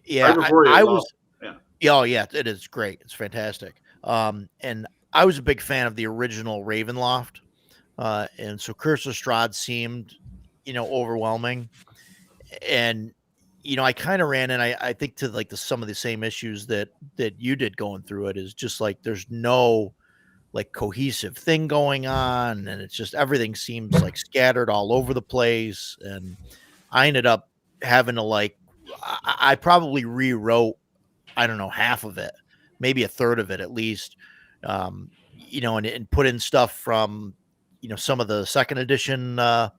They had like a ton of, Ravenloft supplements and things like that. And just stuff from there I had, put in and rewrote areas. And what was it called? Something of Dread, right? I can't remember. Domains of Dread. Yeah, the Domains of Dread. Yeah. And that's where they tried to make it seem like, okay, Ravenloft is just a prison for Strahd, and then there's another plane that's a prison for somebody else, and all of that. And this is 5th edition, right? Yeah. Well, Curse of Strahd was 5th edition. Domains right. of Dread is from 2nd edition. Okay. Yeah. I think the fundamental problem with Curse of Strahd is, and I picked it because it was hailed by so many people as like the best 5e module, and a friend of mine told me that one of the ways that he determined popularity was looking at what the paid GMs were offering. So like if you go to a thing and you're like, there's There's paid GM. What are they offering to run for you? That's probably the most popular because they're trying to appeal to the greatest number of people, right? So they're going to pick the most popular modules to run. So Curse of Strahd was like huge on the list, and I was like, okay, well, I think the kind of revolutionary innovation of my channel is reading the book. Like, I mean, it's not like it's not some magic idea that I had. Yeah. And what I found when you actually read the book is that what they took is they took I6 from the original Ravenloft, and they took all those ideas and they kept it in place. And then there's a loop in the module where you're in the town and then you go up to the castle, right? Mm-hmm. And so what they did was they said, well, what we're going to do is we're going to stop you from getting to the castle right away because it's going to be a level 9 dungeon.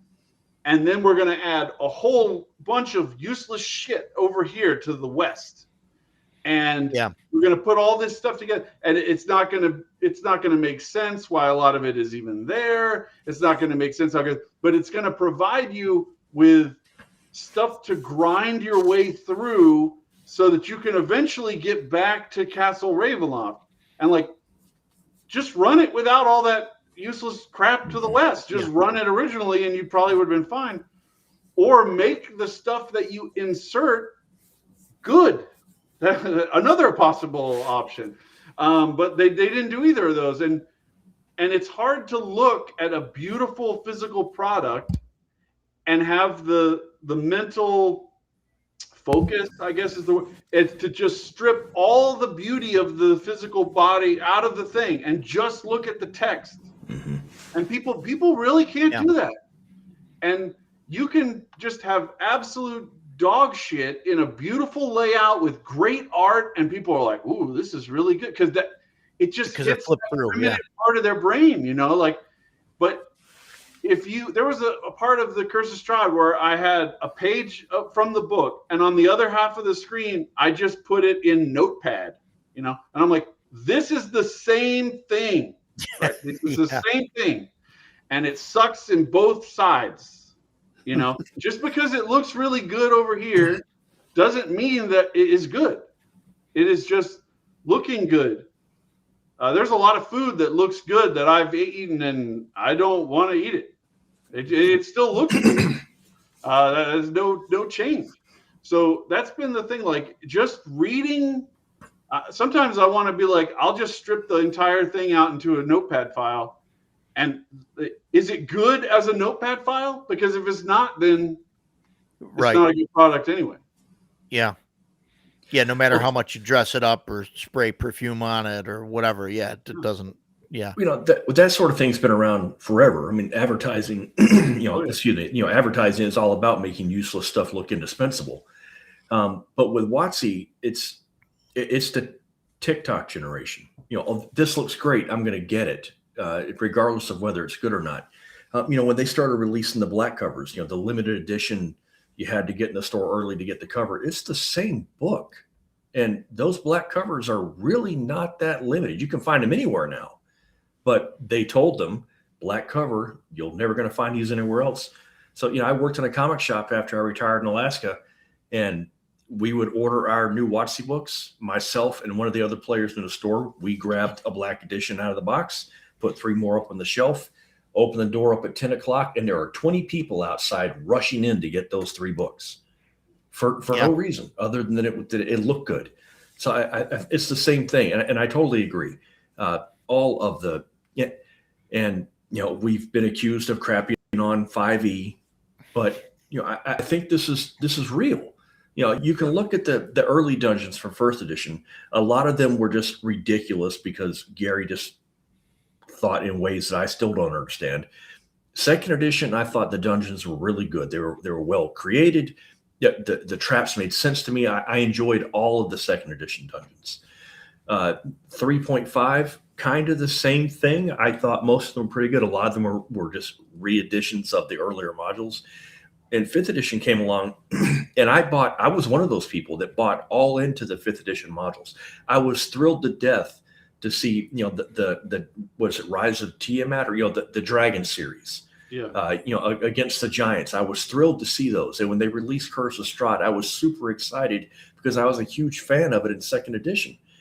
But like you said, in Strahd especially, I started flipping through the book for Strahd, and I was like, what the F is this? This is not Strahd. It's supposed to be closer to Nosferatu, not, Bela Lugosi, I will suck your blood. It's not supposed to be like that.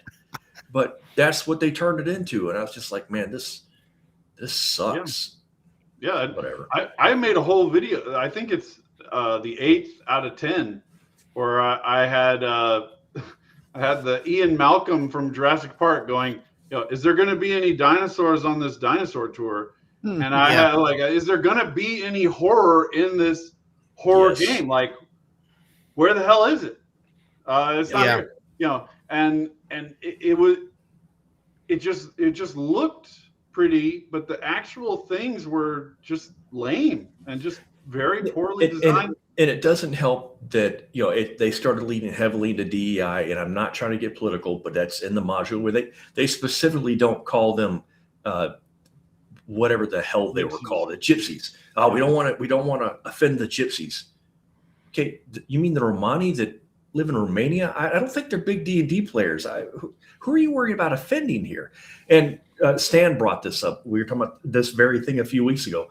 One of the women that helps you in the gypsy village, well, in the original, she had a wooden leg, and she hid it because it's a weakness that you can't let the monsters outside the town know that you're weak. So she hid it. Well, in 5th edition, look at my stump. This gives me strength. What is this crap you're doing to this module? This is not Ravenloft. Well, that one, they like that and the gypsy reference. It's originally in there. Like I have the, like a first printing of Curse of Strahd, and then because they only listen to a certain demographic of perpetually offended people, they went and changed it because that's a bad thing because she hides it. No, she had a valid reason for hiding it. She's a monster hunter.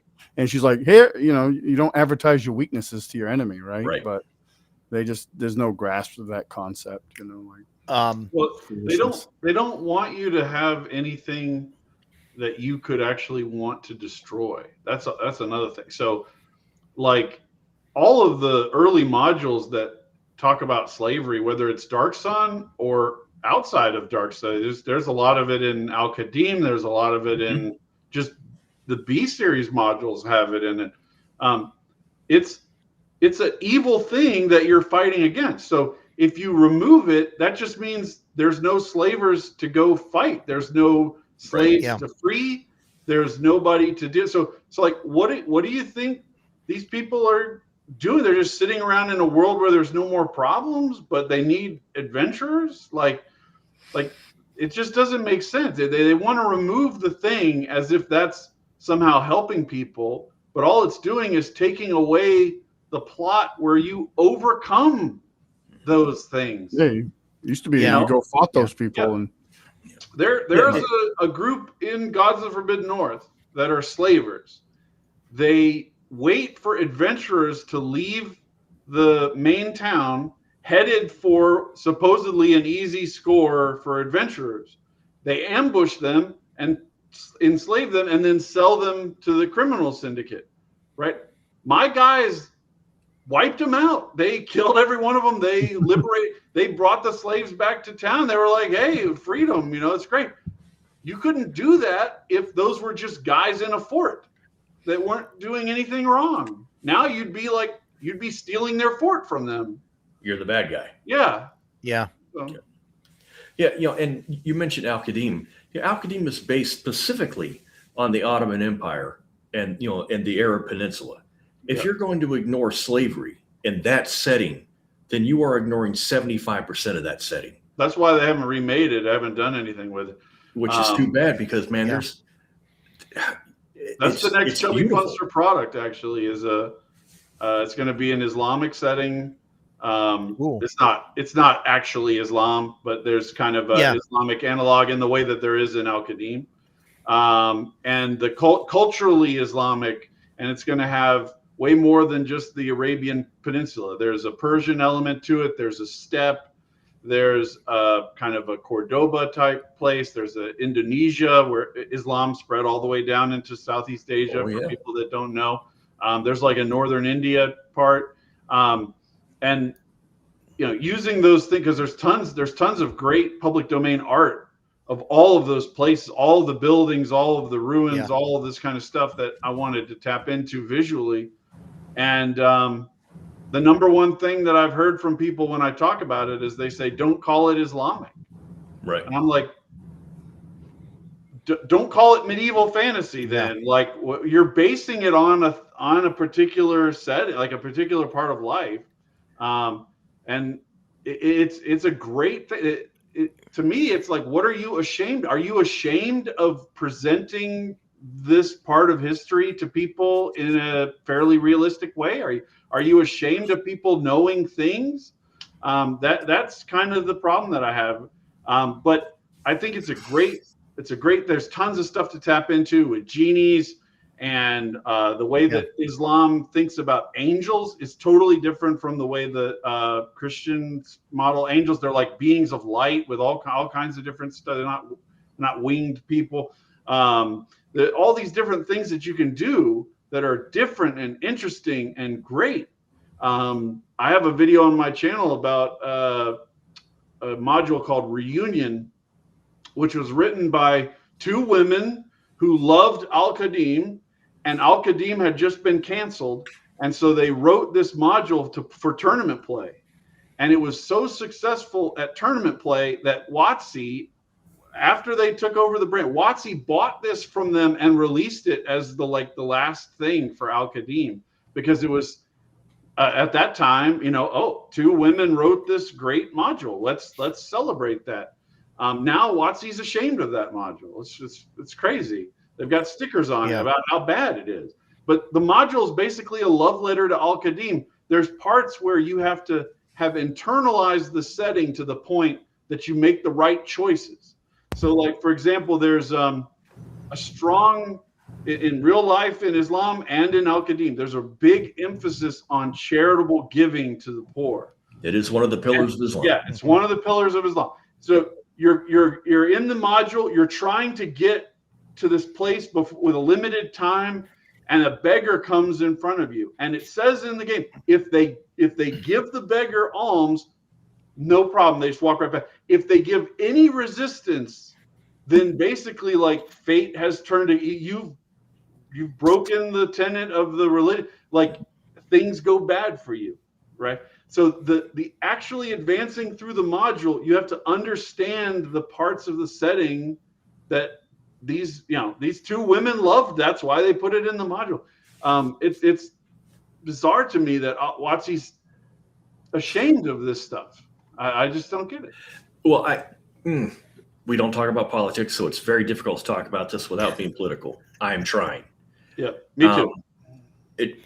WotC is ashamed of it because they're based in Seattle. And if you're one of the liberal coasters, you're not going to be able to look at Islam through an honest light and say, it can be a beautiful religion about peace. However, it can also be an extremely evil religion based on violence and slavery. They are both in the Quran. And so, like, when the people say, don't call it Islam, there are two reasons they could be doing this. One, they're trying to protect you and your product. And if anybody thinks that Muslims wouldn't possibly come after someone that made a game, ask Salman Rushdie how it feels to be stabbed. Or many of them see it as blasphemy, and that's very important. The people that many Islam or most Muslims are very protective of the religion, and any kind of, not mockery, that's not the right word, but any kind of imitation of the word of Allah is blasphemy, and they take it very, very seriously. So you don't want to offend people, even inadvertently, but you also need to protect yourself, because there's plenty of people that will take it far too far. I wouldn't use it in marketing or anything, but I'm just talking about the ideas. Yeah, that's where they come from. Just like there's English and German and French ideas that are in all the stuff with the other medieval fantasy. So you can see stuff where you're like, that clearly came from French culture, right there. And I got that doesn't make me I'm not stealing from French history or anything. Right. That's just what it is. Before it drops off, I wanted to Bradu had a question about Terra Invictus hex maps for other settings. I am in the process now of deciding on and commissioning some kind of maps for Shadow Sun and Shadow Rim that would be better quality. Both of them, all the maps that I've been using have been made by me. And I'm just okay at it, you know. And so moving up to having people that are really, really good at making it costs money. And for a long time, I just didn't have the money for that. I do have the money now. So I am going to be doing that kind of stuff. My son has played Terra Invictus more than I think probably anyone on Earth. He got the early copies of it. He would stay up at night playing it when he was supposed to be in bed. He was solo playing it, and I think it might be the only role-playing game book he's actually read the whole way through because he wanted to find everything on the map. So when I said to him, I was thinking about commissioning a new Terra Invictus map that was like made by like really high caliber artists. And he was like, no way. It's the greatest map. It's we should never change it. And I was like, oh, okay. You know, so I guess there's people out there who think that my maps are better than I think they are. But I do think there's room for improvement in that. And that is something that I'm looking for. Cool. I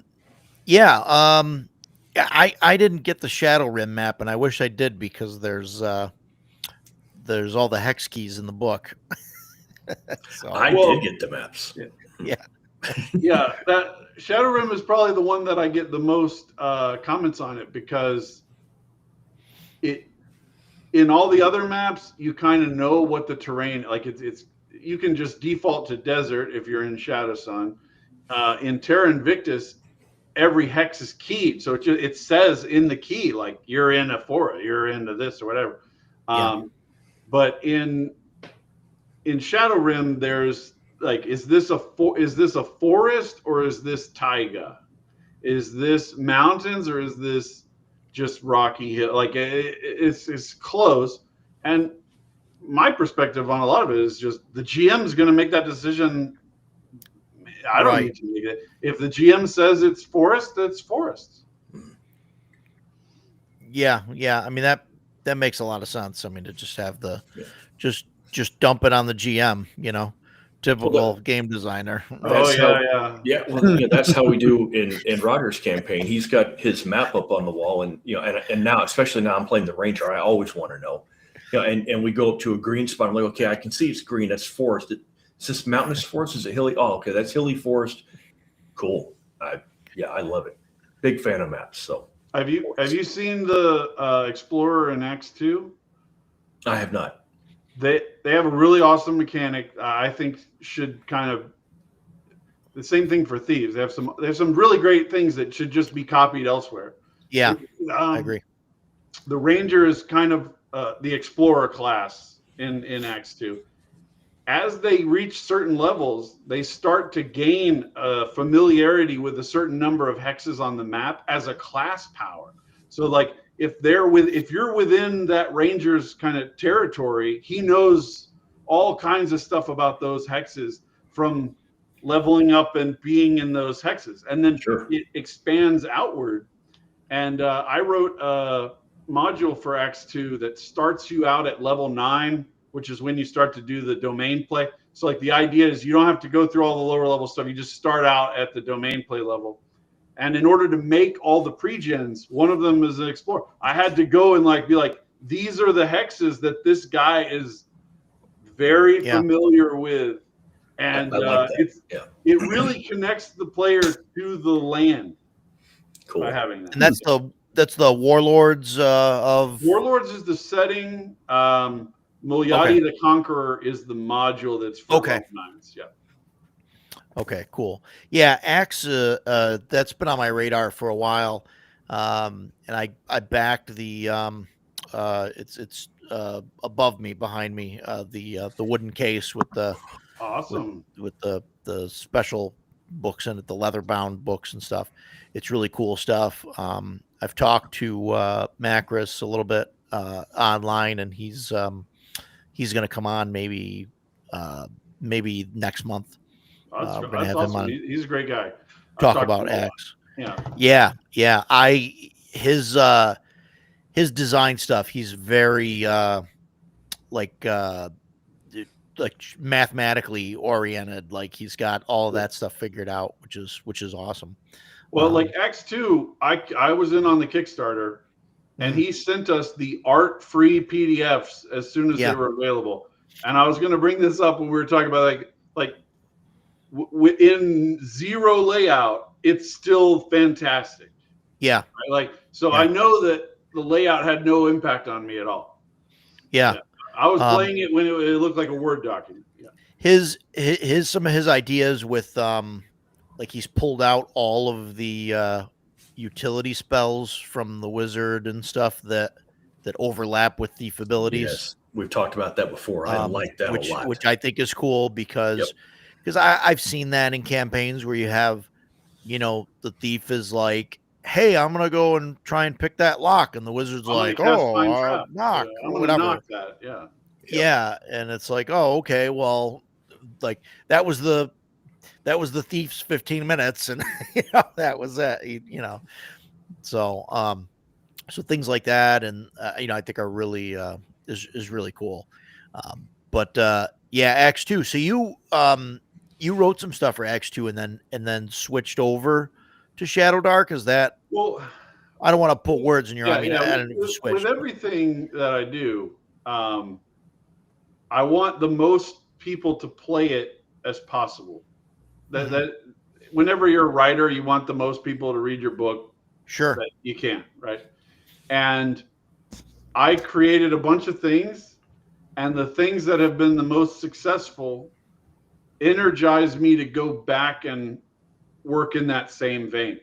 The things that I released that end up not being as successful, lower energy. It's just I only have a certain amount of time in my life. I want to spend it on the things that are most creatively energizing. Sure. And I really love Axe. We played it for a long time.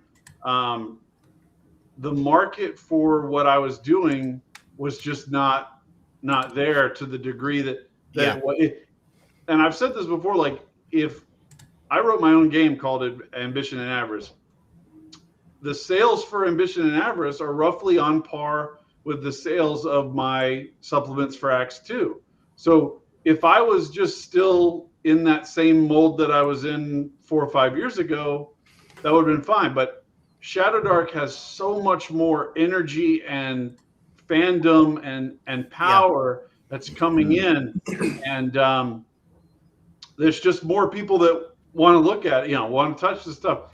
And so as a developer, it's not about money, it's just about I want to do something that people are really excited to interact with, and that Shadow Dark is where it's at for at least the buy-in until the next amazing cool thing happens. So we'll see how that works.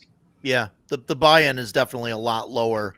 Not just financially. Like mentally and everything. To get into Shadow Dark than it is into Axe. Yeah. And that's not a dig on Axe, but it definitely if you're going to run an Axe campaign, you want to run adventurer, conqueror, king.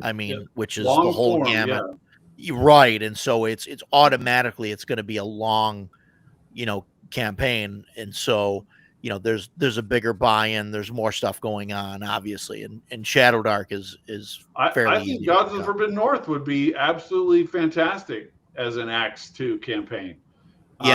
There'd be much less of the power conversion that I was talking about earlier with Axe 2 than there would be with Shadow Dark, because Axe 2 is much more in line with OSC in terms of build over time and power of magic and stuff.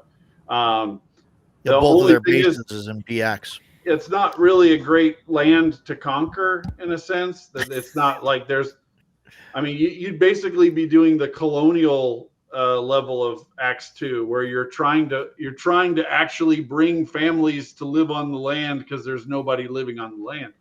But I think it'd be great. That could be cool though. Yeah. Well, you got me thinking about that. It'd be great with games like Dragon Slayer from Greg Gillespie and stuff like that. Like those are the kind of games that are at that right power level. Yeah. AT&T is the starter kit to X2. Yeah, I think X2 is a little more cleaned up. And I'm a fan of AD&D. I mean, but when we talk about AD&D, are we talking about TSR or no? When we're talking about AD&D, we're talking about Advanced Dungeons and Dragons. Okay. I mean, nobody's talking about. I mean, when. Sorry. No. What I mean is, I know I caught Joe's watching this going. When people say AD&D, I don't think they're talking about Advanced TSR. Sure. They're talking about Advanced Dungeons and Dragons. I'm a noob to Axe. I honestly, I had never even heard of it until about a month ago. Roger and I were talking about different systems. If we ever switch off from CNC, what do we want to go to next? And I've got a shelf of books. I'm like, we should run this one or this one or this one. And he was like, think about Axe. And I was like, AXE? What are you talking about? What's Axe? And he was like, oh, it's this. He started telling me about it. And I was like, wow, that sounds really good. And I looked at the website and, Roger mentioned the price point. I got to be honest.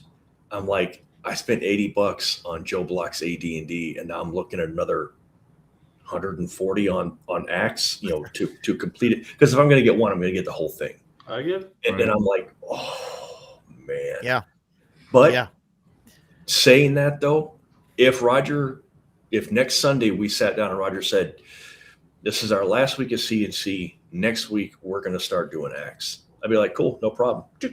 Order it. It looks incredible. And it's one of those systems that when people talk about it, no one ever says, I don't know, it's okay. They're like, it's freaking amazing, dude. You should check it out. Yeah. But the main issue is CNC is good too. Is the cognitive load. Even for the players, because one of the things that I did whenever there's a game with a ton of rules like that, whether even just like third edition D&D level of rules, I will be like, okay, well, if you want to do a particular thing, you have to come to me with the rule. I'm not going to have responsibility for memorizing every obscure bonus for this particular thing or whatever. So they need to come to me with, on page 284, it says blah, blah, blah, blah, blah. This is what I'm going to do. And in Acts 2, that was fine until they got to be about 5th level. And then they wanted to start doing things like magical research and trading bulk commodities and doing all these kind of things. I'm like, okay, well, bring me the rule. And they're spending all this time themselves trying to figure out this rule. And I'm like, okay, well, that would have been me if I hadn't had my policy. So I'm glad that that's the case. But if you want to do this, you have to bring it to me. And it just kind of started burning them out in terms of how much they had to do. Yep. And been there, done that. Yeah. I think of it, I lived through Nintendo hard. I know what it's like to have video games that are so hard that the average person just cannot do it. And there's some role-playing games that are just not for the mass market consumer. They're for a niche of hardcore guys, and that they want to run Acts 2. And so, maybe at some point in the future, I played Acts 2 for over 9 months campaign, all the way up to I think 7th level. It was very good.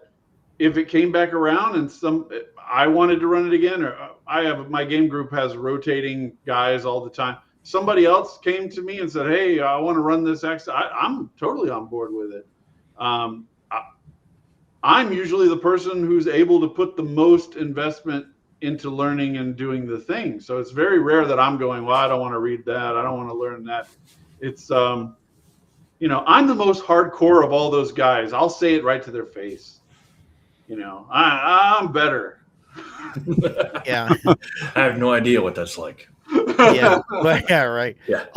Yeah. Then that's like the thing with X2. I would definitely do something like that where, I would say, okay, if you guys want to do something, it's on you. Here's the stuff. You know what I mean? And you bring me the rule. That's all. And the issue with my current group with doing that is like Jason would do it, and maybe one other player would do it, and then which is fine. I mean, some characters, some players want to play the fighter. They want to go in, they want to roll their d20, and they just want to smash, and that's all they want to do. And then at the end of the session, they want to walk out and completely forget about their character until the next week. And then like Jason's the one where he's like on the phone with me during the week, like, so I'm building a castle and I need this kind of brick, and like we're on the east side of the island, and I know that the sun travels, like and I'm like, listen, I need dude, to build a wall facing this way to break the wind because I don't want to damage my orchard. I'm like, dude, you're like, and he's like, just build it, man. I don't care. Yeah, and I'm like, yeah, build it. Like, he's way over like what I want to deal with. Like, I'm like, yeah, dude, draw me a picture. I'll, whatever. We'll figure out how much it costs. I don't, and that's it. And so yeah, I mean the buy-in and all of that. I mean, if I like you said, like, if I as the GM had to try and adjudicate and like look up all those rules, and every time somebody said, I want to do this thing, oh my God, forget it. I mean, I don't think anybody could do that. A Macris could do it probably, but it's like you had mentioned with the cognitive load, it's just, it's too much. It's one thing to do it for 3 weeks. It's another thing to do it for 9 months. Yeah. Or 2 years or whatever you're going to run. I mean, it's just, it's a lot. And having a game like OSE makes it so that when I'm running Gods of Forbidden North, I can focus a lot more on the actual content rather than the game rules are kicking in all the time. I just know. And a lot of times I'll just be like, give me a strength check. And I don't care how it works in the book. Give me a strength check. Done. We'll move on. Yeah. Yeah. And I keep threatening my players with, like, hey, I want to just hand all this stuff off to you guys, so eventually I don't have anything to do.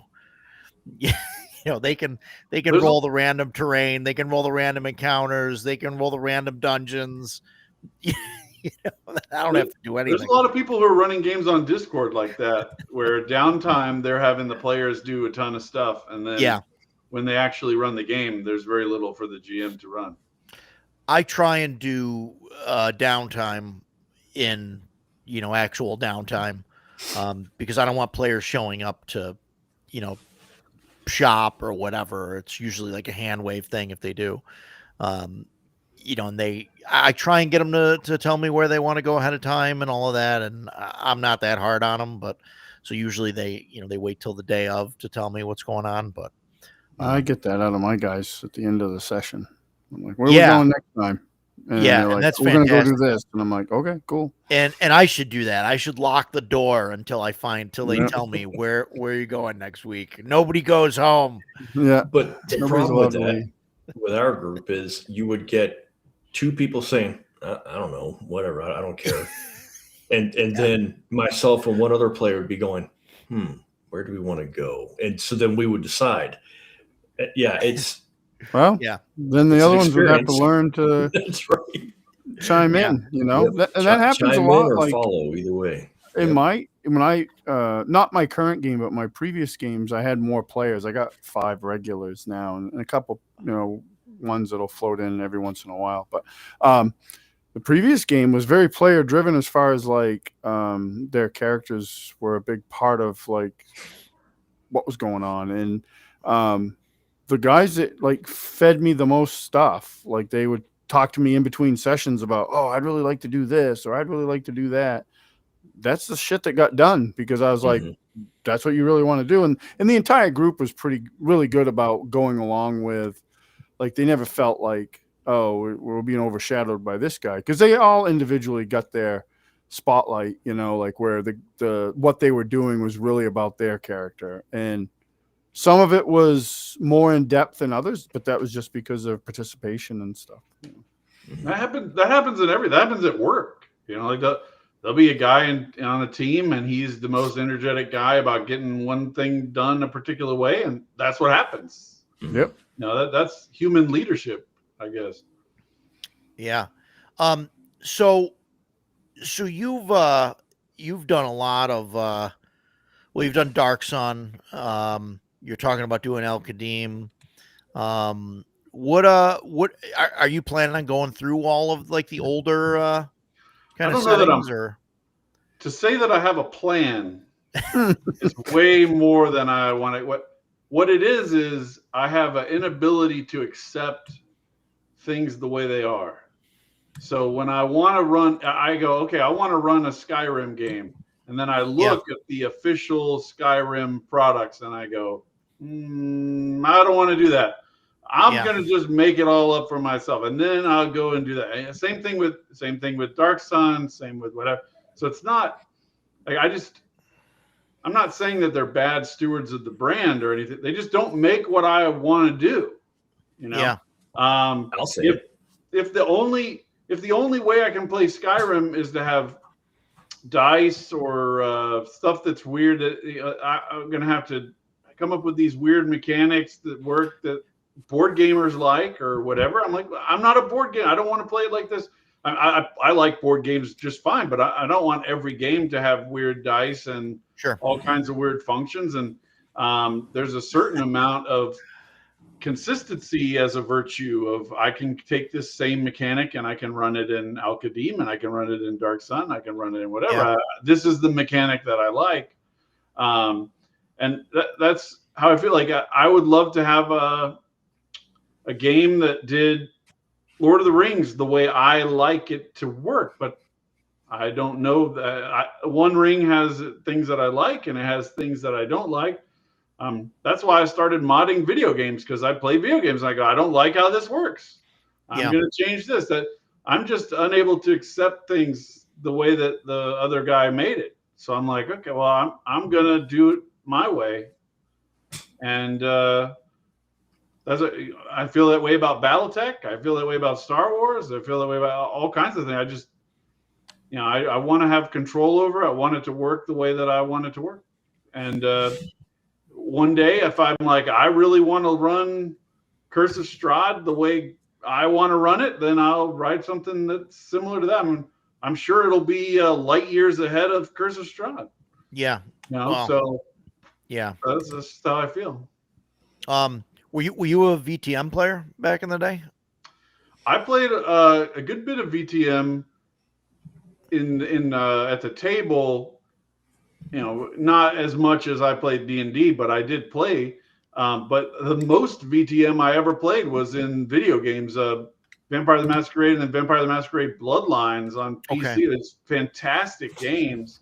Bloodlines being on par with like Fallout New Vegas in terms of just being a fantastic game that you could just go through multiple times and really get great value out of. And it's kind of like, at this point, I've played more hours of Skyrim than I've ever played hours of D&D, just because I can do it by myself whenever I want, whatever, like that kind of thing. So it runs out to, I've had so much experience in VTM digitally that it's hard for me to even separate at this point what I like about VTM at the table versus VTM in the video game. I like the setting. I like the ideas. I like the places. I like the people. I like the character. So when I wanted to do something like that, I'm like, I certainly don't want to do it with a mechanical system that I don't like. So I would use Shadowdark for it. And I didn't even come into Shadow City using Shadowdark per se for the system. It was a way of generating the city that was the thing that I actually came up with first. So there was like a period of 3 days where it occurred to me that I could use Kelsey's random way of making a dungeon. And I had just been doing the GM companion for Shadowdark, where I was spending huge amounts of time trying to think of how to think of as many possible things to put on these charts to make districts. Yeah, awesome. Great to see in the flesh. To make districts for these cities. How many shops could I come up with on a list in order to be in the market district? How many shops could I come up with for a temple district? Whatever. The things to put into these places. And it just occurred to me. I was like, you could make a modern city using this same mechanical system. Yeah. And then I spent like 3 days where I had trouble sleeping because I would lay down at night to go to bed and my brain would be like, well, what about this? What about this? What about this? What about this? What about, and it was relentless. And then I said to people, like, I started writing Shadow City so that would stop. Like I can't go every night where I'm just endlessly thinking of ways I could make this mechanic work in a modern place. So I started from that end first, and the mechanics of the game adapted over from Shadowdark were just to make that part of the game work. Like the actual mapping, actually creating the city in a dynamic way that was different every time, that would be compelling and feel like a real place. And then I said, well, how am I going to make a game that works in that thing I just made? And so it was almost like the wrong way of making a game. Like it's inverted from the normal process. Yeah. Well, the city and what's going on in the city, I think that's an important part of VTM. So, that's, I was just curious. I never really got into it. I had friends that played it and I had considered playing it, but they they were LARPing, and doing the whole thing, and like the trench coats and the sunglasses and the whole. I never did that kind of stuff. Yeah, and I'm like, I'm out. Like I'm not doing that. They were like, they all had their own factions and stuff, and they're like writing letters to each other and like trying to forge alliances. And and I'm like, no. I'm laughing because I'm like, you guys are nerds, right? Like Sunday night when we were playing, we were sitting at the table and Joe made a comment about somebody being weird, and we all looked at Joe and we were like, really? This table's kind of weird. But then Ken looks at me and he goes, yeah, but vampire players, and we both went, they're weird. Yeah. I said during the Shadow City kind of promotional tour that I did, I think the biggest barrier to the whole setting is the people that are most interested in the setting. And I don't know how to reconcile that. And I would say, like, look, my pitch to you is, you can't. Yeah, if you like Shadowdark and or you like any kind of just stripped down D&D core system, which is all Shadowdark is D&D core with a few subsystems added on. Sure. The subsystems that annoy Greg Gillespie, for instance, are why he doesn't consider it to be an OSR game. But I don't really think that those subsystems make it into not an OSR game. We can have that difference of opinion, doesn't matter. But it's totally different from storyteller system in Vampire. And so, like, if you like running games like that, and you like the idea of dungeon crawling the city, so where the districts, and I probably should have said this a second ago, like, so the way that the random generation thing works is it creates all these neighborhoods, and then within those neighborhoods you drop these locations that you then build out as essentially dungeons, and using a dynamic system that requires almost nothing of the GM. So you need a 40-story building, poof, it's done. It's right here, right? And so to be able to make all that stuff then allows you to run it like a D&D game, where we're going to go into this neighborhood and we're going to take over this tower, and it's going to become our territory now, and we're going to drive out those guys. So it's not like, let me talk to you about my feelings about the tower and how it reminds me of my mortality and this and that. No, this is my territory and I'm going to kill you. Like that. That's the kind of game it is. And it's very different from VTM in that respect. They both take place in the same world, just like, what's it called? The story game that's in the powered by the what is it? Apocalypse World, right? There you go. Apocalypse World. Yeah. Apocalypse World and Fallout take place in roughly the same world. They're not the same game, right? Yeah, so I wanted to be like, I don't like that this world is gatekept by one game that I don't like mechanically that much. It's not horrid.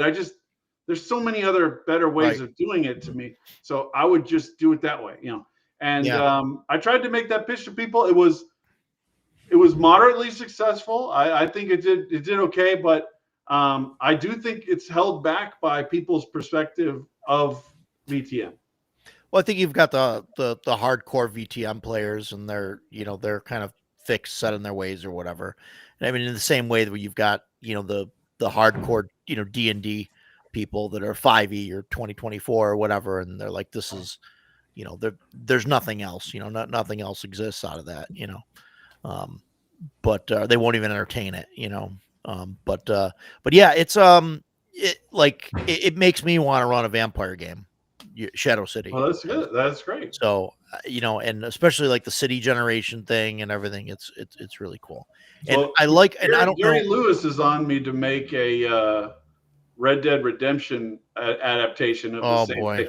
So you use the same method. Instead of generating neighborhoods, you generate like basically provinces out west. So you have like a Colorado type province, and you have kind of a Texas type province. You have like an Arizona, whatever. And it's just a lot of work, man. It's a lot of work. Well, if you do a Jason's Red Dead already type, pre-ordering it. So yes, if you do a Red Dead type and you put West Elizabeth out there, I am never going to leave West Elizabeth. So I'll just be hanging out in Valentine the whole time. It'll be fine. I love it. I love that spot behind Valentine where you go down in the canyon and you chase the charlatan guy through the canyon along those little paths, like such a beautiful place. Oh my God. Like, oh man. I will have, especially when I worked construction, I would come home and I would just be exhausted and annoyed, and I would be hurting from doing it all day. I would fire up Red Dead and I would go into West Elizabeth, where there's that huge valley with the stream flowing through where there's elk and there's all kinds of animals out there. And I would just set up my camp, hunt, kill an elk, cook my elk, get my 3 pieces of meat, drink coffee. And I'm just in the best mood. And I'd be like, everything is fine now because I'm a cowboy out here drinking coffee. And, it's, when the sun sets, the stars come out and I'm just like, what a game. Amazing. Yeah. Man. Well, yeah, Greg, I think that one would sell if you make that. So. But going back to the vampire, I've forgotten the name of this. The Shadow City. Thank you, Shadow City. Something like that. Remember because you're a video gamer. Remember the Thief video games? Yeah. Something like that. If somebody mentioned that in the chat earlier too. Yeah, cool. I blocked the chat because it kept pulling my eyes over there, so I can't see what anybody's saying. But if you used to like you got a couple of players that aren't going to play this weekend, but you've got one guy, you could do a solo and have him be the thief, have him be Geralt, and you could use the city generator like that, and just have him going through the city doing things. Oh man, I'm a huge fan of the Thief series, even the newest one, the Eidos or Square Enix that came out a while ago. I just think that's great, and so having a dark city generator like that would be very, very handy for something like that. The node maps of the sites would be like, you can almost run that at the moment of creation. So like they walk into a new node and you roll 3 dice and you're like, this is what's in that node. Like you don't even need to know as the GM. Like you pull it up. Okay. It's going to be 3 gang members. We're going to roll off of a table. They're Australians. So they're like a special Australian gang, and they've got this. And we go immediately. I always use Australia as an example because it's what we rolled in the playtest. And so I had a whole Australian gang, like Grand Theft Auto style gang with Australians. It was awesome. So yeah, it can happen. It can happen. You can just roll it and it just paths off the nodes however they go. If he's like, I'm going to go this way and get in that elevator, then the elevator takes you here. Cool. You run it dynamically. Yeah, that's really cool. I think I've got the PDF for Shadow City, and I think I'm going to order the hardcover and really take it to bed with me and read it and maybe run it. We'll see. What? Why are you looking at me like that? Keep it clean, Roger. Keep it clean. Taking these books to bed. I mean, to read it at night. What do you do to your books in bed? I don't know. Jeez. I usually fall asleep and drool on it. I have, so I bought, obviously saw the GM companion there. I did buy Shadow Sun because I've always been interested in Dark Sun, and I think this will make me finally want to run it. Back in the day, I just couldn't find the group to play it. But I do have it's a very rough setting. Yeah. So I do have the Shadowrun book. Well, with all of it started with, I feel the same way about Al-Qadim. It started with Dark Sun for me, is realizing that there's absolutely no way that they could touch the setting again and not ruin it completely. Right. Like, oh, sure. As bad as what they did with 4E to Dark Sun, whatever they do now will just be it'll make worse. 4E. It'll make a 4E OSR for Dark Sun. It's crazy. Yeah. So it's gonna be a fantasy game in the desert. Like, I don't think they can't do anything else. Yeah, so I just wanted to. I remember in the early days of Shadow Sun, things fade over time in popularity sense, but there were a bunch of people posting in the Shadow Dark Facebook group about using the Shadow Sun mechanics to just run Dark Sun modules, and they just run them, and they were using the same graphics on the VTT or the same monsters. They're like, we just use the monster value from Shadow Sun. Yeah. Because at least it won't be controlled by people who hate it. Yes. The people who wrote it are gone, and the people who are left hate what was made. So let's just take it back. It belongs to us in a moral sense, in my opinion. Sure. I'll do what I can to not violate copyrights and to be legal and all that stuff. But in a moral sense, I feel like Dark Sun belongs to us, not them. And anything that you publish with a sticker on that says it's possibly dangerous for people to have, I don't think you should get copyright power over that anymore. Yeah, you shouldn't be producing that. Okay, well, you just gave it away then. Right. Because why should you profit from something that you think is evil or immoral or whatever? Like, just let it go. Put it in the public domain. Yeah, sure, absolutely. I agree, but shareholders have a different opinion than that. Well, they'll never do it. Yeah. Right. So that I may run a Dark Sun game. Of course, we've talked about this stuff before in private and on the channel. Obviously, I back a lot of stuff. I got a ton of books. Jason's got a ton of books. Stan keeps getting stuff in the mail. Yeah. Stan has his original first edition collection. That's badass, dude. It starts. You end up. I've started to count like the time that I've got like left to actually run games, and then you start doing the math and dividing that by the number of games that you want to run, and So, but I would definitely love to run like a Dark Sun campaign, and I consider doing it, using like first edition or something. But I think going with Shadow Sun is definitely the way to go. I wouldn't even consider running it in anything else, I think, at this point. Yeah, I have a bunch of old Shadow Sun stuff, but Dark Sun stuff, but I've never run it. I just collected it because I liked it, and I'd love to run it. A lot of the Dark Sun stuff that exists is very structured in like a cinematic or dramatic way, where you're not really doing what you think of as traditional D&D. You're kind of moving from scene to scene. Yeah. And that was one of the problems that I had when I was adapting things, is how would you actually run this with ironically, with freedom to move, to leave whatever the thing is. And Shadow Sun is one of the things that I'm at the position where My books have been successful enough that I can finance almost anything that I want to do. That's not really true for a long time. Like a lot of times you might be like, I want to write a Red Dead Redemption game, but I can't afford, I'd have to commission tons of art because there's just not stock art for doing that. There's just use some public domain stuff, but that's only going to get you so far. You need stuff that looks like real role-playing game art. And that costs a lot of money. The same thing for like sci-fi. It's very expensive to make a sci-fi game relative to a medieval fantasy game just because of the cost and availability of stock art. That's pure and simple. I'm past that point now. There's a certain analysis paralysis to that because now I go, okay, well, I can really do, I'm not constrained by, I can only do these 3-4 things that I've thought. I could do 20 different things. So I'm kind of in a period where I'm reevaluating a lot of stuff.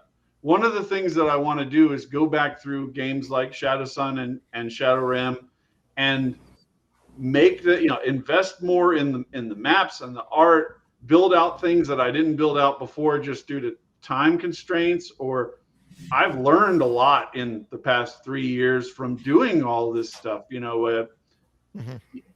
Every writer is a continuously evolving person that gets, I figured out 2 years later after I wrote this book, this thing, I'm going to go back and put that thing into the book I wrote 2 years ago. So stuff like that. For a while, I thought maybe I'll do kind of like Zines, like the way Kelsey does the Cursed Scrolls. But I got really close to a Shadow Sun Zine #1, so to speak.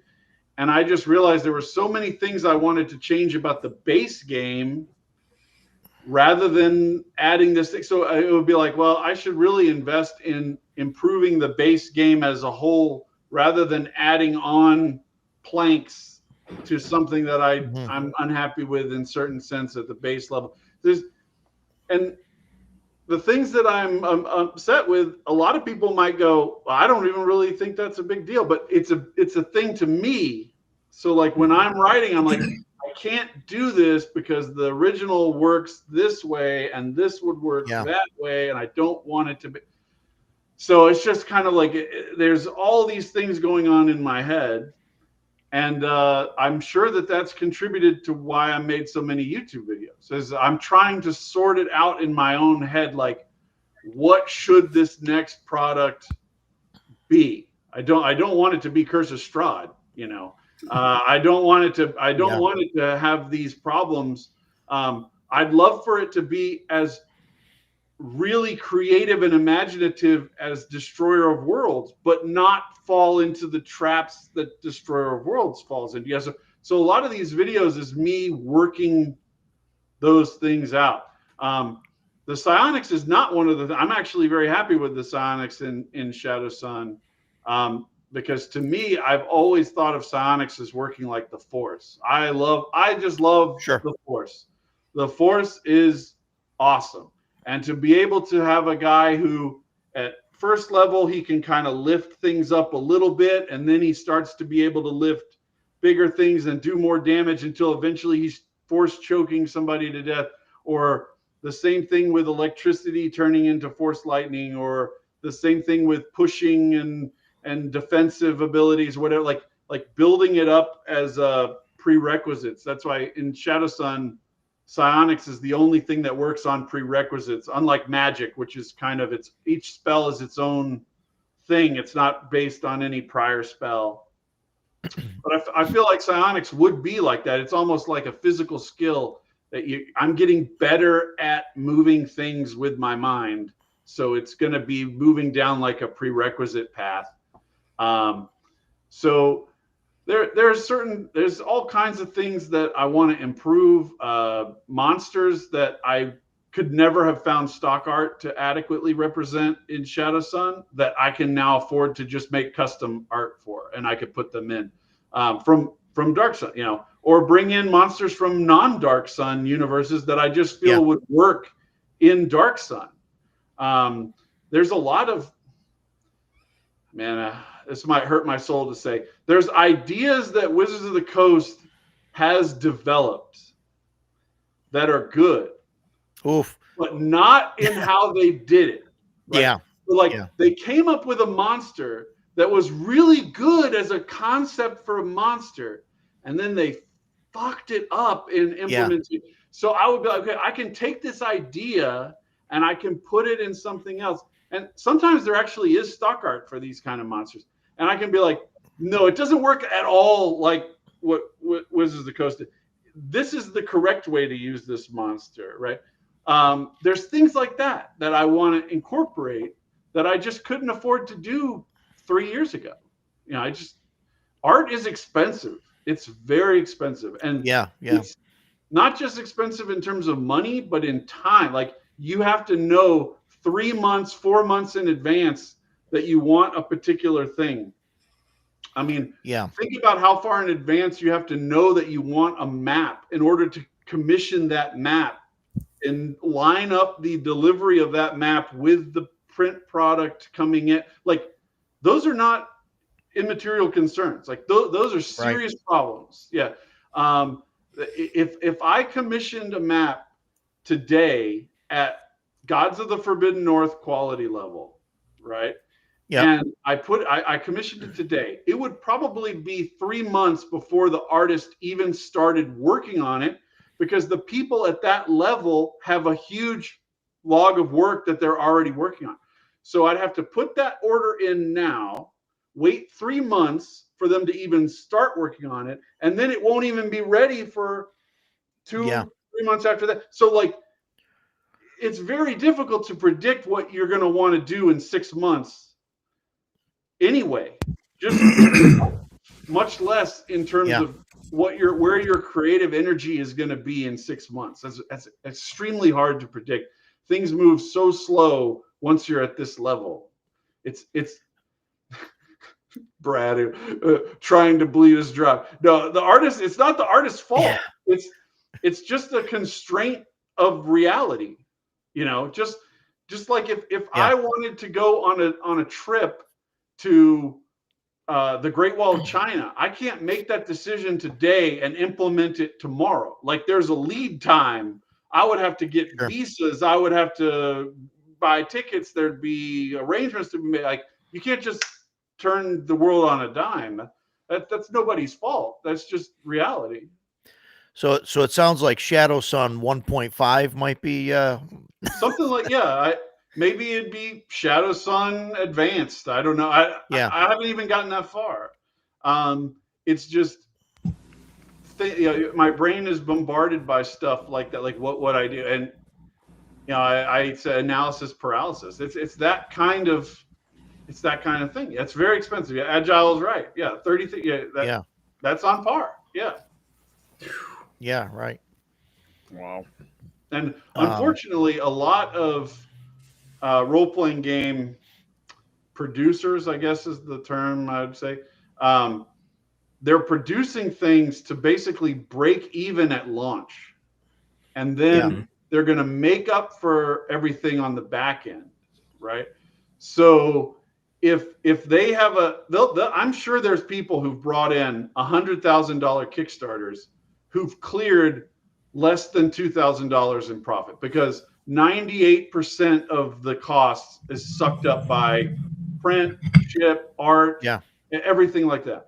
And I don't want this to be a job that sucks.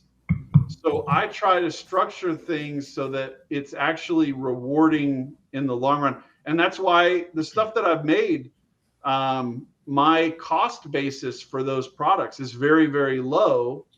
And so when I sell a unit, it's enormously profit centered, where I'm not making 10 cents a copy, whereas if I had put in all of this money, I'm not going to use AI. I hate AI. But I'm not going to put in a whole bunch of money so that I can break even on a thing and I just don't understand why people would do that. It hurts. I don't need this to survive, but if I did, it would really suck that the expectation was you're going to just break even and make no profit whatsoever for a long period of time. I hate that about it, but it's because people are competing to have that book that looks good on the shelf like Curse of Strahd. And I want the book that looks good in Notepad. And if it looks great as in layout, that's a plus. But the bare minimum is it has to look good in Notepad. Yeah, I mean, I love having a book that looks fantastic on the shelf, but I mean, it's got to be usable at the table. I mean, it's got to, you know. Well, everybody in our hobby has books on their shelf. There are probably books that are visible in the background of your camera feeds right now that you feel, if somebody said, what do you think about it? You'd be like, I wish I never got that. It was the money that I spent on this book was not worth the return. Yeah, look at Jason's smile. Yeah, Roger. Roger and I are thinking of the exact same book. I guarantee you. It's a big deal. It happens all the time. Yeah. Yep.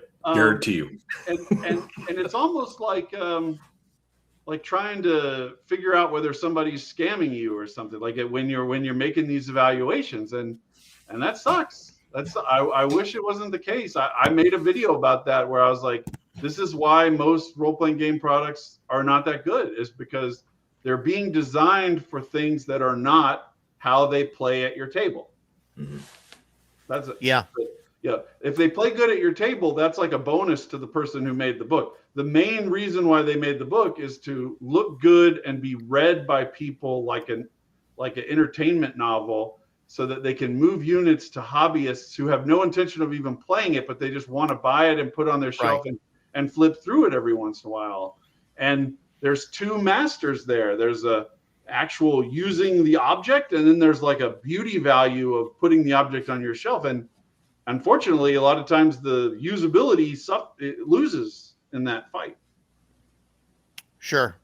I mean, I would rather have something that's usable at the game table, but I'm a gamer.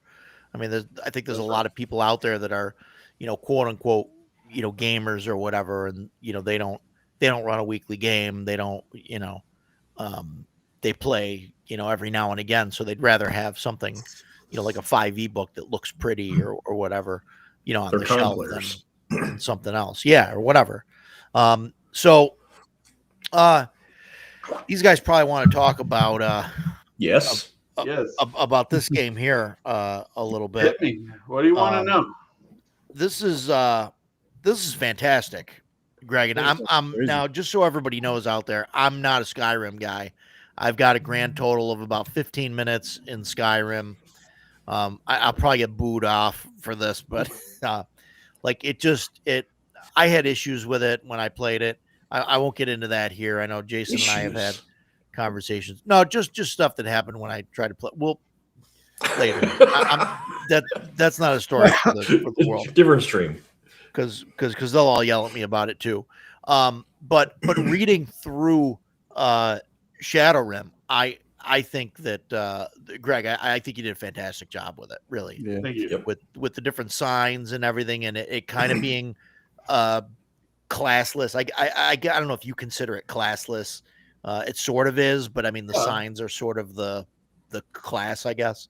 At least to me, maybe it's not that way in the game, and I'm completely misspeaking here. But no, you're right. You're right, because they can change. So unlike, right? I mean, how many D&D discussions are about multi-classing? Holy shit! But Shadowrim is designed basically so that at every level, if you wanted, you could get your level up, immediately go to a different shrine, to a different star sign, and make a sacrifice and switch over to the other side. Like, yeah, you could do it every level. I mean, it would be costly. You'd be pouring a lot of money into sacrifices to the gods, but you could do it. So there's no hard limitation except for your own inability to part with coin. So if you're about to hit third level and you don't want to be in your sign anymore, you want to be over here, just drop the money on making a sacrifice and you're there. So there's no class limitation in that sense. Yeah. No, it's really neat, and I like how you have the statues. Are they the rune stones? I guess in the random encounters. Yes. So they're not fixed on the map. They could become so if the GM wants, but right, if the GM and that's how I would do it. They'll disappear. Yeah, that's how I would do it. Is if they randomly showed up, that's where it is now. Yeah, I would which say is cool. It's kind of like I don't know, maybe 13th Warrior might be the closest thing of like things in the mist, right? So like you're in the mist, you find this stone, and you get some magical power, and then when you walk away, like it's no longer there. Like it's something that's gone. I don't know. I had to unfortunately watch a lot of that Brave movie that from Pixar with my daughter. Similar idea in that movie as well. The stones only appear when certain conditions are met or whatever. Yeah, that kind of thing. Yeah. No, it's neat. I mean, I think I would have them there permanently, and then they can get back to it or whatever. But it is really neat that all that stuff is in there, where it's not just random encounters, just random monsters. That there's a ton of the encounters are non-combat. Right, just non-combat stuff, which is great. But I really like the layout, like the everything. Obviously, a lot of the layout comes from the Shadow Dark. Obviously, it's emulated from that. But I think it's really great. I love that you've got all the different campaign starts in there, the ideas, and I know some of these I recognize as coming from the game. They're probably all from the game. I'm just not. A lot of things that might be like, there might be something from the game, but it's implemented in a different, like there are people who get shipwrecked on the coast in the game. I think there's 2 different NPCs, but that's not a player start. But I was like, sure. I actually love having shipwreck starts in my games. I think it's a great way, because a huge hurdle of introducing people into a campaign is, how did you get into this? It's like, if you start a new campaign in Neverwinter, the amount of stuff that your character would have to know in order to have even gotten to Neverwinter is way crazy high for a brand new player who's never even heard of Neverwinter, never played the video games, never played Forgotten Realms, anything. So a shipwreck start cuts through all that crap. Okay, but this is the way it is. You don't know anything. You don't know anything about that city. You don't know anything about the place where you are. You're in a totally random new place. I love the random alchemical stuff too. That's fantastic. Thank you. I've got that's a lot of that's from the game. But in the game, everything is fixed. So once you know that vampire dust has these invisibility 4 properties, that's why I brought it up. Once you know these are the things that make the invisibility potions, you can just go right for those things. And I need a lot of giant toes. I didn't do this until late in my playing of Skyrim, but I'm at the point now where I'll have the wiki up, tabbed out, and I'll just tab over and I'll be like, what do these ingredients work together? I'll just be clicking back and forth between the wiki. Yep. Because you have to unlock it in the video game by doing it correctly the first time. So there's like a period where you're just trying to match everything as much as possible just to get the list of all the possible things you could do. And at a certain point, you reach this with every game, right? There's a first moment when you're playing Red Dead and you come up and you take the wagon across the ford next to the huge waterfall at the beginning, in the very beginning, you can't get that feeling back. It's gone, right? As soon as before the wheel falls off. Yeah, exactly. I know exactly what you're talking about. And then there's a point where you reach where I know that waterfall, if I just look right down at the base, there's an event where there's going to be a woman that tries to kill the guy that she's with down there. Hey, spoilers. Yeah.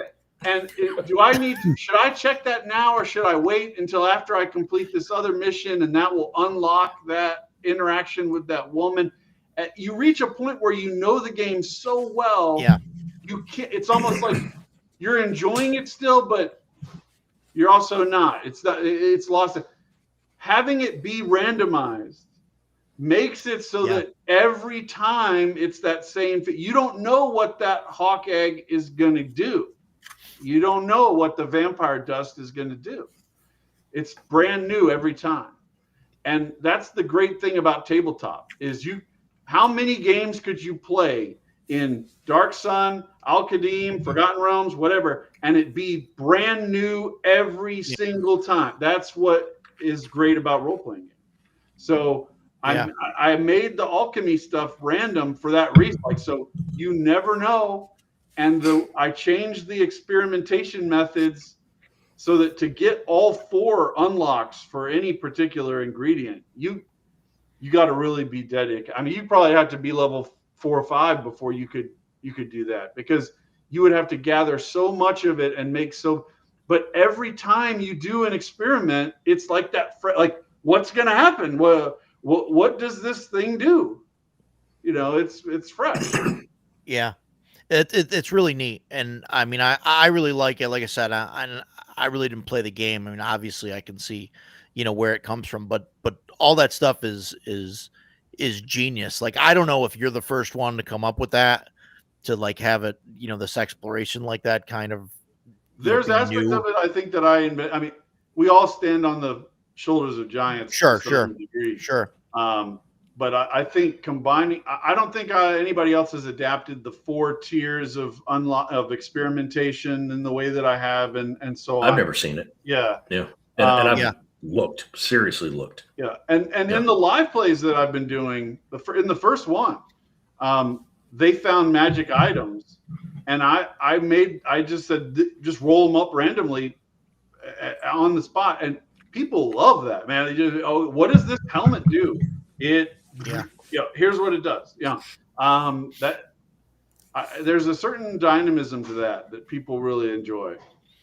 When you run it, do you run it as it's a video game, as if it was like a video game, or do you run it like, do Sometimes NPCs I do, just to make, like, if you watch the live play, there's a couple of times where I kind of like those memes, it's like video game logic.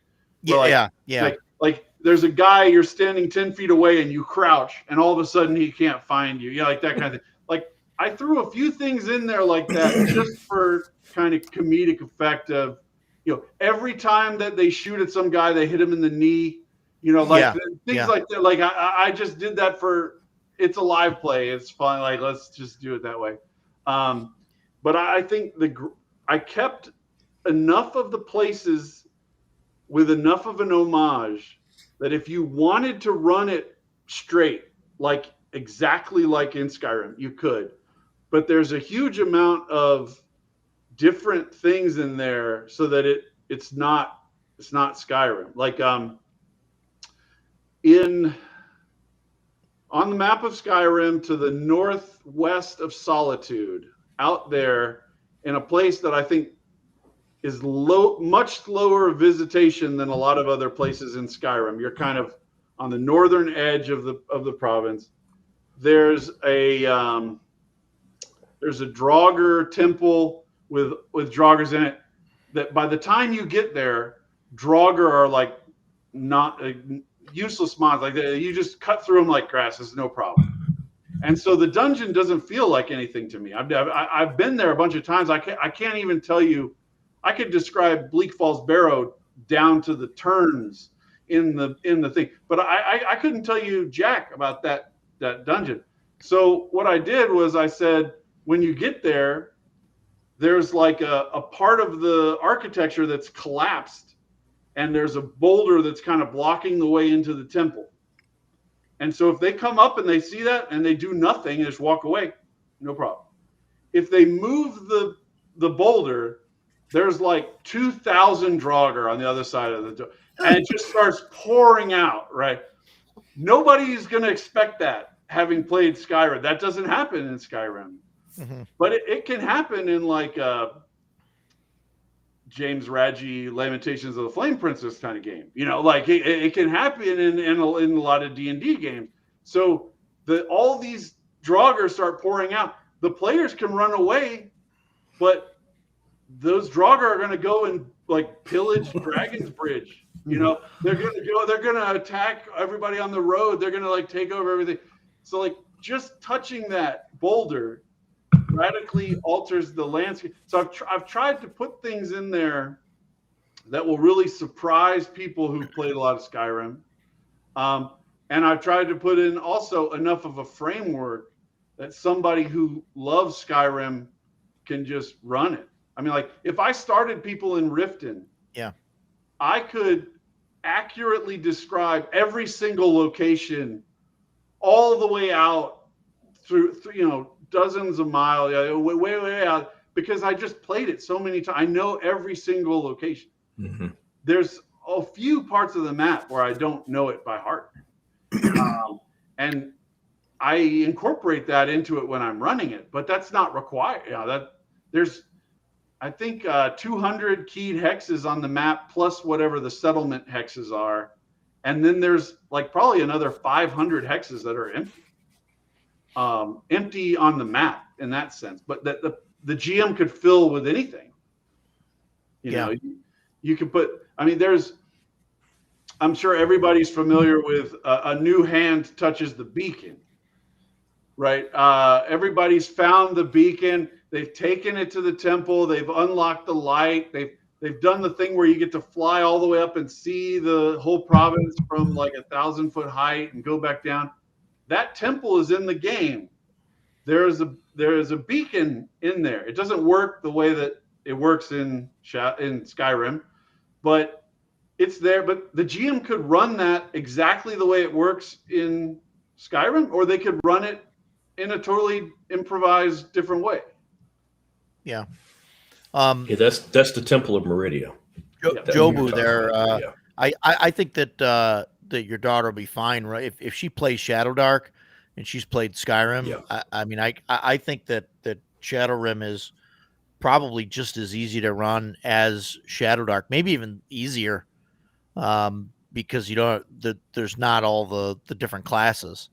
It just goes by the symbols there. But I don't know what are your thoughts on that, Craig? Well, I don't think Shadowrim is too advanced for anyone. Yeah, especially somebody that's played it. That's played Shadowdark. Yeah, and everything is in the book for Shadowrim that you really need to run, except for the kind of occasional rule checks that you might, if you forget how a particular thing works in Shadowdark and you want to go back and check exactly like how a reaction check works. I haven't had to look up how a reaction check works in 10 years, you know, so the fact that I don't have that rule in Shadowrim is no obstacle for me. But if somebody was brand new to using reaction checks, then they might have to occasionally check the Shadowdark book. But I don't even have the Shadowdark book out when I run it. I mean, I just don't need it. You can definitely kill Maven Blackbriar. That's an ungrateful wench right there. Yeah, I don't use her exact name, but I can actually look. I mean, like I use the name that's like close, so you know, like so we know who we're talking to. This is the estate, and there's a person there who's a bit of a asshole. Let me pull it up and see. It's Baven Mac. It's near the very back of the book, so like I'm going way back there. Let's see.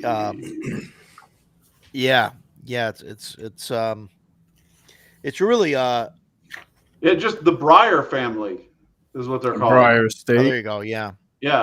And this, I mean, this makes me want to run, Shadowrim. I mean, reading it, I was a little like, when I looked at it, I was okay. It's Skyrim. Like, I'll get it because, like, I know Jason would play it, in a heartbeat, and I like looking at different things, and and Greg, everything of yours that I've looked at is just fantastic. So, I did look at it and was like, oh, this is, but then reading through it, I'm like, oh, this is great. I mean, I think I can run this easily, and there's nothing in here that makes me, want to feel like, oh, I should play through Skyrim and before I run it. I mean, there's enough stuff in here, I think, to and Roger called me and the two of us talked for like an hour. He said, okay, so is it, about the class system. So I explained how it worked in Skyrim and, how you level up and how you get skill points and all that. And I was like, yeah, it's different, but what's in the book, this has the exact same flavor. This is Skyrim right here. So yeah, you won't get any pushback from me by playing, Shadowrim versus, it's going to be exactly like Skyrim, because I cannot claim to have 10,000 hours. I don't know if that was an exaggeration or not. I have maybe 3,500 hours. That is a freak ton. It's so much. Yes. Yes. So much. That is. Yeah. And like, I have it on my Switch. I have it on every system it's ever been on. I have Skyrim on everything. So I know, just like you, like you're talking about the Temple of Meridian. I'm like, as soon as you said a new hand touches the beacon, boom, I can see it in my head. I know exactly what's I can hear it. I can hear her say it. Yeah. I can hear her voice. That's exactly right. And when, and Edgelord mentioned Maven, I can see her sitting in her chair and I just want to smack the crap out of her. And so like, I know all that, but I'm not playing Skyrim. I'm playing a character in the world of Skyrim. So if it's not exactly the same, I'm okay with that. I would just be thrilled to plop down and I haven't told any stories this cast, so now I get one. You talked about in Red Dead, crossing over that waterfall, and then the wheel falls off in the wagon, and that's part of the prologue. When I first got Skyrim, I got the midnight release at Best Buy. I was the first guy in line. I got the huge box with the dragon and all that. Took it home at midnight, and I'm sitting there. I took 2 weeks off. I took 2 weeks of leave. Wow. Because I'm a nut.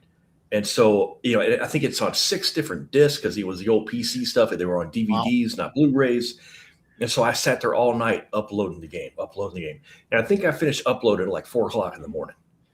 Start playing it. You're in Helgen. You're a prisoner. You get to Helgen. The dragon comes down. And then you run into, the tower or which side you're going to go with. Made it through and you come out of the cave. And as soon as you come out of the cave, there's that vista. That those snow-capped mountains off in the distance, and I remember looking at it, and I was absolutely blown away by it. So I had to hit pause, ran to the bedroom, woke my wife up, and said, "You have to come see this." So she's like, "Oh," because she knows how I am. So she comes out, she looked at it, she was like, "Wow," and she's not a gamer. She does not care about that. I mean, I was almost in tears because I was sitting there and I was seeing what I had hoped I was going to see. And so I was just totally sucked into it. And like I said, man, 3,500 hours. And, Stan and I were talking about Skyrim last week and just going back and forth about, you got to check this. You got to check this. Yeah. 3,500 hours. And if I make a new character, which I did last week, and I start playing again, I will still find something new in that game because there is so much to find. So if I'm playing, Shadowrun, if I'm playing the RPG, and even if Roger doesn't narrate it perfectly, I will have it in my head. I know what these mountains look like. I know what Riften looks like. I know what Markoth looks like. I know what all these places look like, so I can see them. So the narration, whoever's DMing, it doesn't have to be perfect.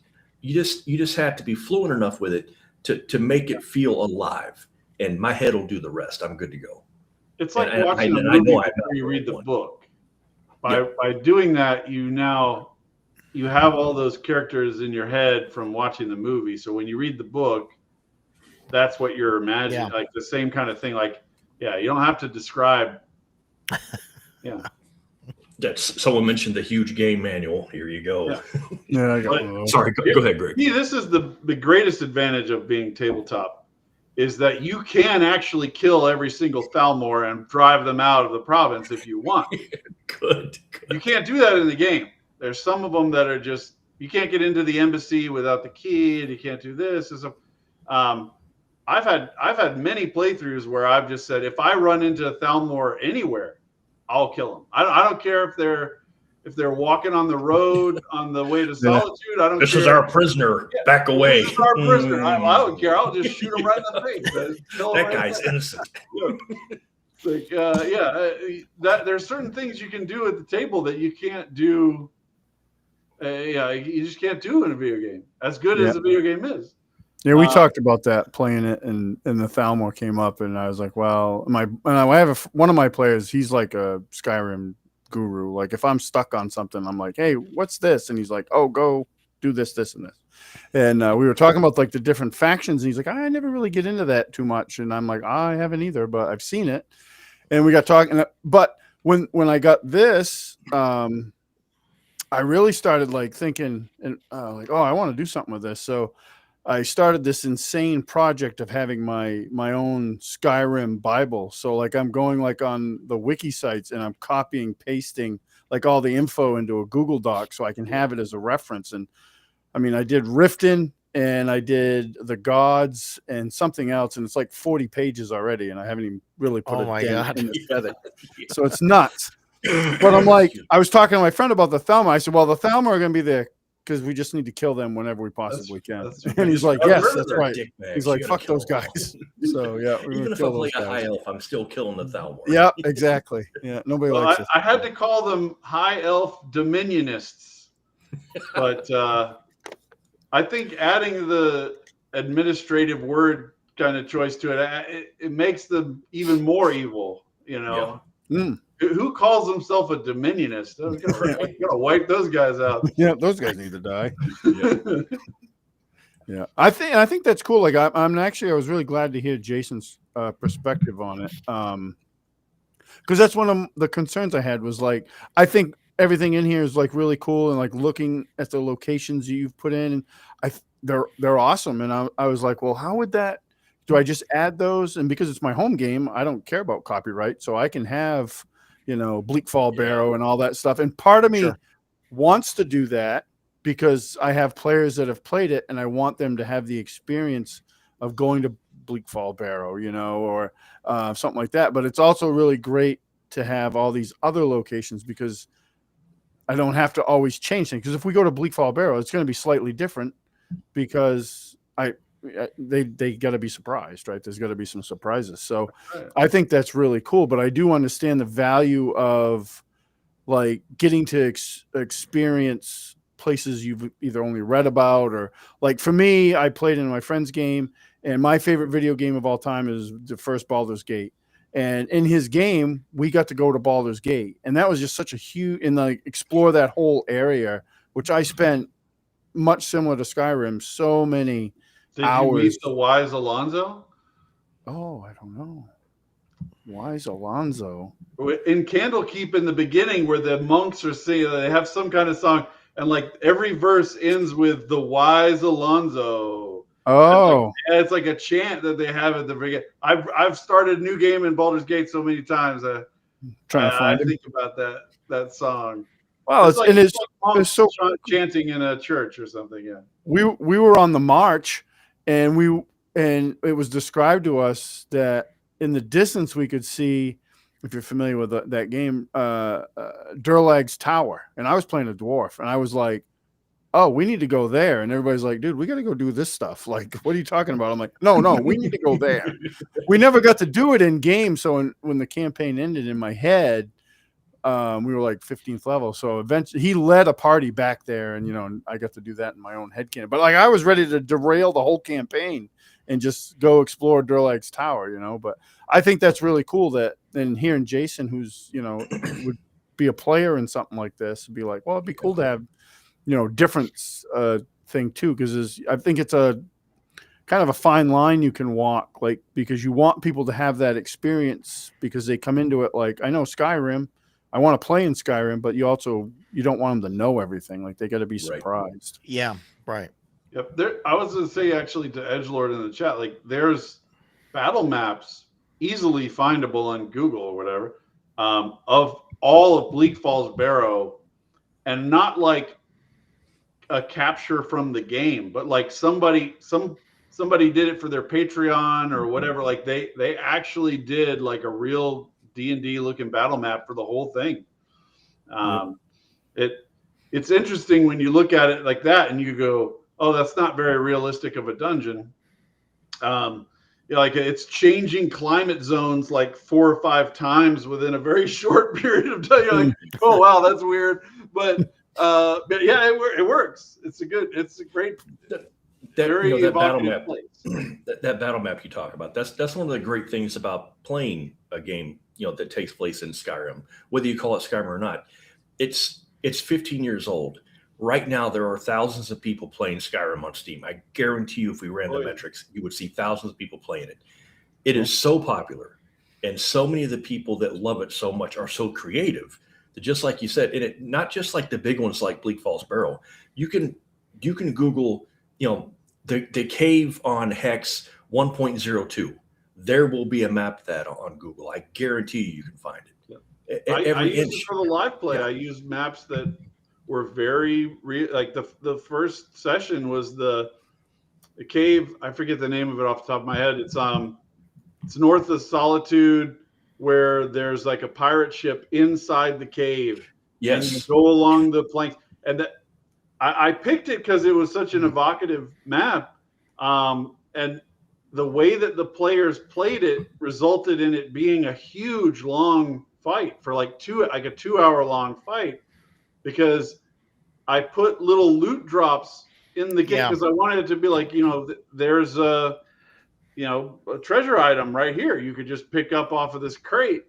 But they spent so much time picking stuff up that enemy reinforcements kept arriving, and they kept pulling more and more guys. So there you go, broken ore. That's probably it. Grotto, I think, is the last word in it. Yes, broken ore grotto. That's correct. Yeah, and the battle just kept going on because there was no separation between, because it's a huge cave. There was no separation between the monsters. So like bandits, monsters, whatever. But they could keep alerting each other to the problem and drawing in more reinforcements. And ended up the longest battle I've ever fought in any Shadowdark game ever. It took forever because they just kept grabbing loot. They just kept picking up stuff, and so they were on the same initiative count for 2 hours because they just kept looting the place and triggering more guys would come into the fight. It was bizarre.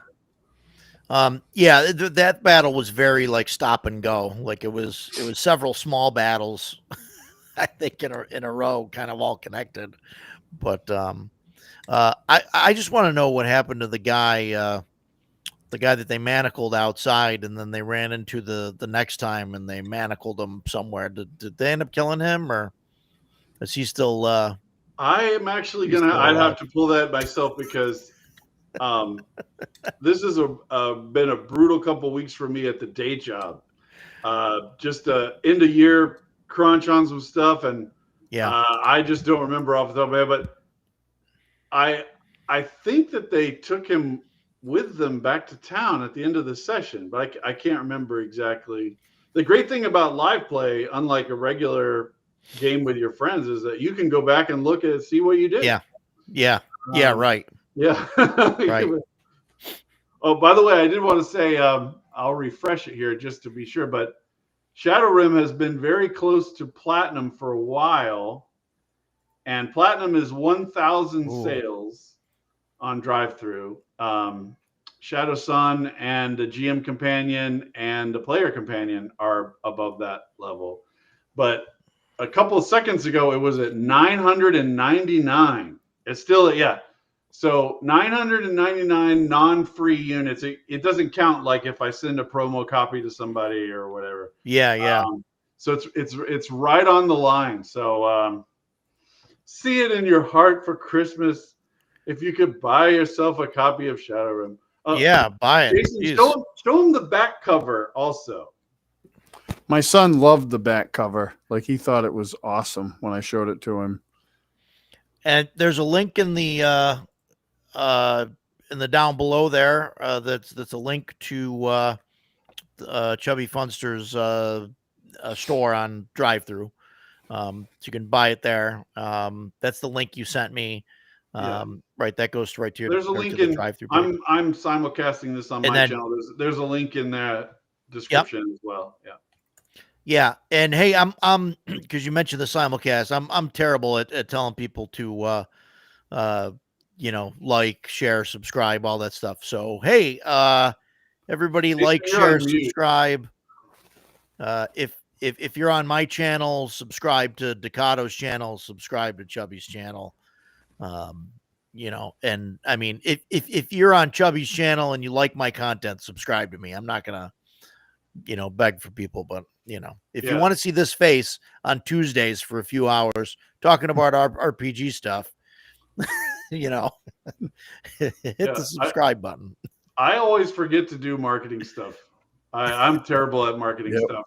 I have to like force myself to do, like, I was talking, I think it was with Joe the lawyer one time, and I was like, my 95% of my marketing strategy is remembering to say thank you to people.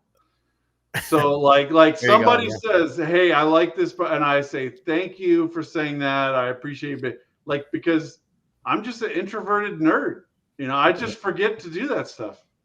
And Kelsey really made me aware of how important having that kind of positive, because even if you're thinking it, if you don't say it, if you don't put it out there, people don't realize, so it's like, I'm very grateful for all the support that people have given me, and for buying my stuff and all this stuff. I just get so into whatever the thing is. I'm thinking about the thing all the time. Like, I'm not thinking about how can I sell this thing. I just wanted, like I said about the YouTube videos, like, I'm doing it for me almost. Like I wanted a game where I could play Skyrim, so I made that game. Yeah, she's absolutely fantastic. We've ran into her and talked to her, at times, and couple times now, and she's just absolutely fantastic to talk to. She's a great person. Absolutely, she's always like bubbly. I don't know. She's always like super happy, excited. She loves to hear people, praise her stuff. She's always humble about it. It's fantastic. So, good. There's your, there you go. Hopefully, Let's you're a refresh. I don't know how long it takes for that to update. It takes time for their SQL server to update everything and push the badges and everything. Yeah. Joe wants to know, if a person was going to buy Shadow Sun and Shadow Rim, what are the next best 1 or 2 books to also buy? I mean, this one's pretty good. Old School Game Mastering is pretty good, and the GM companion for Shadow Dark is pretty good. And I don't know. Has been moving more units than anything else in terms of just raw sales, because I think people are using it outside of Shadow Dark's ecosystem, and they're using it to roll up random things for OSE dungeons, or it's great for that. It's great for that. And that was one of the questions that I had for you originally, that I wrote down about the GM companion, was if you made it for yourself. And you kind of answered that earlier and said that this is all your stuff is kind of made for you. So but yeah, it's good stuff. I'm a fan of like books with random tables and stuff in it, and I've had a lot of people say, like, will you make tables for this, or will you make tables for that? Like, give me ideas for other stuff. But there's so many potential table ideas. At some point I had to go to print. But yeah, I think there's so much potential, because the table lets people. The real reason why people love tables is because making up something whole cloth is much more difficult than if I just give you 2 words. Right. You can go way further. You can go way further. And Brad was saying, Terra Invictus is one of my biggest, like, innovative products, because what it is it's designed to be run like a normal campaign. It has a map, it has hex descriptions, all that stuff, but there's an icon system in it that you can run solo play, and the icon system serves as like a processing stack in computer programming. So first you do this, and if you make the check, then you can read what's in the next paragraph, and then if you make that check, you can read what's in the next paragraph. So you can interact with it without a GM and go really far, much farther than you can with like just Shadow Dark and like an Oracle. It gives you a lot of stuff, and people have had fantastic feedback. There's Bradu has one solo play of him doing it on YouTube. Seeker was in the chat near the beginning. I don't know if he's still here. He's been doing some solo plays recently of it too. But like I said, it's not just for solo play. I've had people tell me, I think it was actually Bradu in one of the conversations recently, that recommending it for a new GM, because that structure makes it so that a new GM doesn't have to make all these decisions. They can almost like they're running the solo play for you. They make this check, and then I'll read the next paragraph, and then you make this check, and I'll read the next paragraph. So I'm actually working on a dungeon version of that system. Terra Invictus is all hex crawling, but having it where like you go into a dungeon room and it has that kind of processing system that you go through, figuring out whether because here's the problem with solo play. Your guy walks into a room. Does he discover everything in the room just because you can read it? Right? Like that's the problem. So say having icons of like, you have to make an intelligence check against DC 15 in order to find this gemstone that was hidden in this plate. Having this check in order to see if you figure out that that's a trap before you step on it. Having this and that, those things there to remind you constantly to support your play. It supports solo play, and it also supports running it as a GM. I actually came up with the icon system just to organize the information better, because this is a much beloved dungeon, but running Caverns of Thracia. I was running it with Axe 2 as part of my Axe 2 campaign. It was one of the dungeons I had dropped on the map that the guys could find it. They did find it. They went down in there. And so many rooms are described in the opposite order that you would describe them as a GM. So you would go, okay, so there's this, and there's this, and there's this. Oh, and by the way, there's a white standing 2 feet away from you. Like, why did we go through this whole description before? Seems kind of important. So you're trying to run it at the table in the moment, and you go to the description of the room, and you're scanning through all this stuff that is not as important as the freaking white that's right there. Yeah. So I was like, I want icons so that like you walk in the room, there's a monster icon, there's a freaking monster. Yeah. Like that's how it works. So go right to the monster, and then it's fantastic. And it was only after I started really putting all that in that I was like, oh, I could turn this into a solo play thing. Like I didn't design it that way. It's just it just evolved. And I was like, oh, it'll work. But that's another one of the things I'm talking about. Like layout innovation is not a trivial thing. Like being able to look at a page and get all the information you need out of it as fast as possible is important, right? It's its own technology, and our industry ignores that to its peril. I mean, Sure. Curse of Strahd is laid out to look beautiful, but the information that access is just fucking horrible. Like it is so hard to find what you need in the moment that you need it. And I remember there was missing there's some missing information in there. I don't remember. Oh, I think it's the gem, or whatever. Yeah. There's these 3 gems that supposedly make the fertility of the winery vineyard grow or whatever. Right? Yeah. And it tells you one of them is over here, and the other one was taken by this person is over here. And then it doesn't even say like you make up where the third one is. It just it forgets to tell you. Yeah.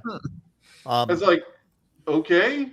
So I offered some suggestions of like where to put it, but how could it boggles my mind that a company that makes as much money as they have as many, like if I make that mistake between me and two people that I asked to proofread the book, like, okay, I'm not making excuses for it, but it's an understandable mistake.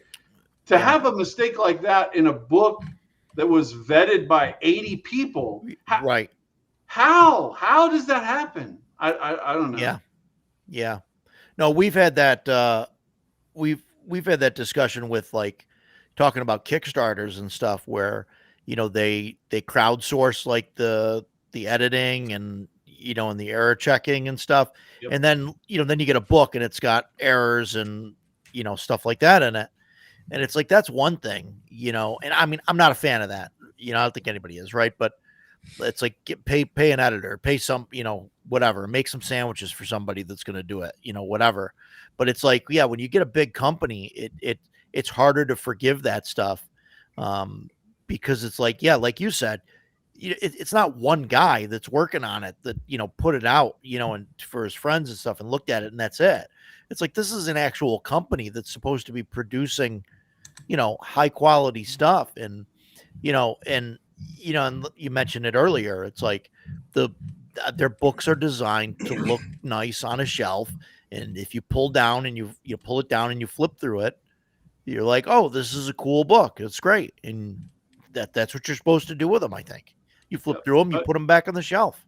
There was one of the video. I think it was like 7 or 9 in my Strahd series where there's one part where I could tell what instructions they gave to the freelancers, right? So like you could kind of tell in other places, but this was like a perfect instance where you could just really tell. So they told the freelancer, we want you to describe this location. They probably told them like it needs to be like a Baba Yaga's hut, right? Here's the description. And then they were like, you need to come up with one NPC to be nearby that they could talk to. You need to come up with one minor thing over here. I listed out like the 5, like you could just tell like this was like mass produced direction to freelancers.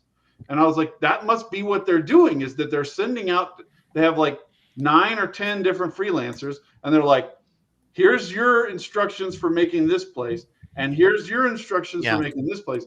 And that explains why they don't cross-pollinate, why one location has almost nothing pointing at the other locations, because it was written by 2 people who don't even know what the other person wrote. Yeah. And only the editor at the very end would have even had the potential for adding interconnectivity between the locations. And I'm not saying every book needs to be written by one person, but it needs to be captained by one person who really knows what the hell is going on between all these locations, or else it's just a series of things in silos that don't talk to each other. It's not a real world. And especially like Curse of Strahd, like that needs to, because it's a small kind of area and it's, it's a self-contained thing, and because you can't leave. Yeah, right? You're not talking about hundreds of miles or anything. Everything there needs to be a big cohesive thing, because with all the people that are there, they're, they don't have souls. So they're like, they're just kind of reborn, or like they go through the motions. So like, I think everybody knows like everything. So there should be a bunch of interconnected. You would expect there to be. They have a family of were-ravens. Were-ravens can fly. I don't know if I'm revealing any amazing facts here. Yeah. Were-ravens can fly. Those are spoilers there. They're within 5 miles of each other, and they don't know what the others are doing. Well, they're mad at at each other for some reason. They're brothers or cousins or something. They're cousins, brothers, something. Yeah, father and son. I think it is. Fathers. Yeah, it boggles my mind that I can understand a father not wanting to talk to the son, but when you have a whole bunch of other were-ravens, the son could send 8 other people that can fly to go find out what's going on over there. And instead he hires a rando person he doesn't meet, they've never known before, who has a sword and goes, oh, you go. Like, what? It doesn't make sense. Yeah. That's how they did it. I think I ended up having the guy in the inn. I had him have the third seed. And so he ended up taking it, and like the son or whoever was running the vineyard there was like suspicious that he took it, and like that's why they didn't talk, and they were kind of at odds with each other. A lot of people said in the comments that they put it inside of the heart in Castle Ravenloft. That was like the energy source behind the heart that he was using. That makes sense. And if they had put that in the book, I would have been like, okay, that's fine. Yeah. And on that, I forgot to mention earlier, I love that you decided to use the Taroka deck for a bunch of stuff instead of just, the one quick mini game object. one quick mini game 10 minutes into the module, and then you don't need them anymore. That's crazy. I mean, it would be like if you were running Skyrim and there was one interaction where you chose a star from a constellation and you were like, and we're done. Let's walk away. Like what? Yeah. What? Yeah. What? Why would you waste such a great system? It's crazy. It's cool stuff. What? We're a little past the 3-hour mark.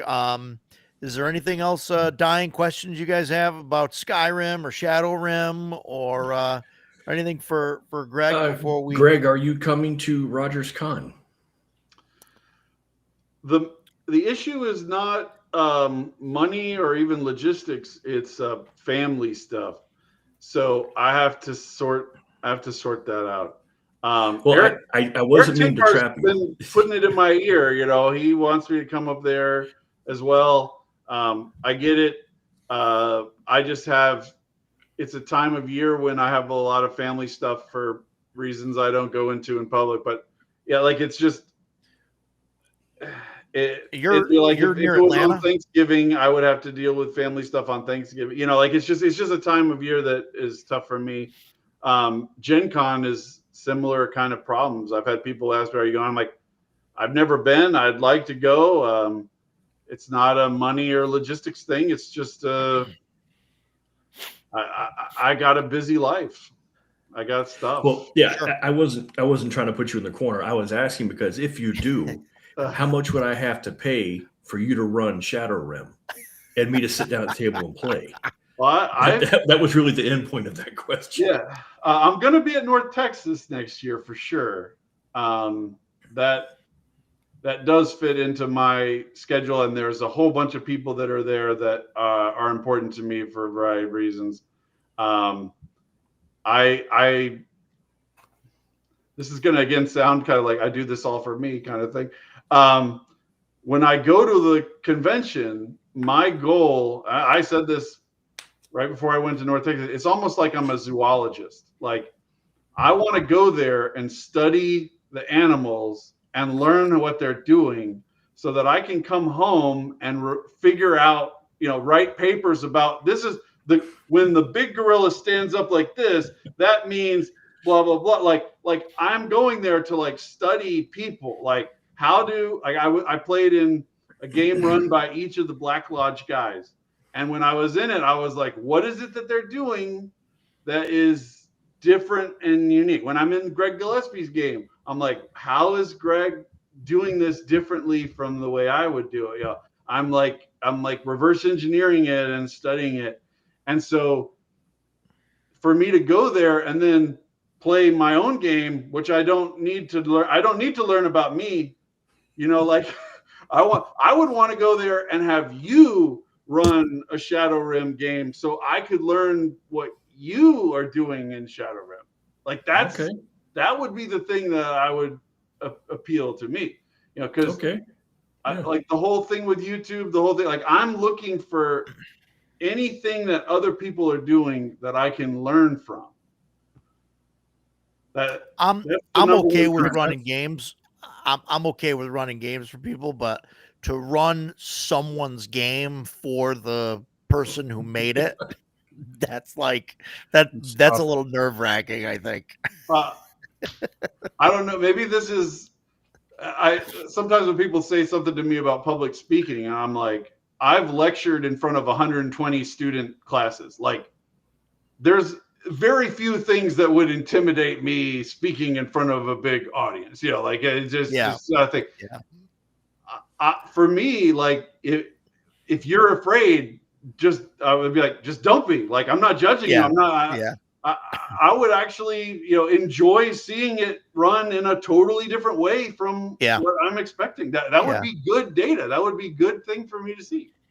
No, it would be cool. And I mean, if you want to come up to CNY, well, no, I mean, talk. I don't want to, push you or whatever. But if you do want to come up, I mean, I would be more than happy to run a Shadow Rim game for you and Jason and Ducato and whoever else.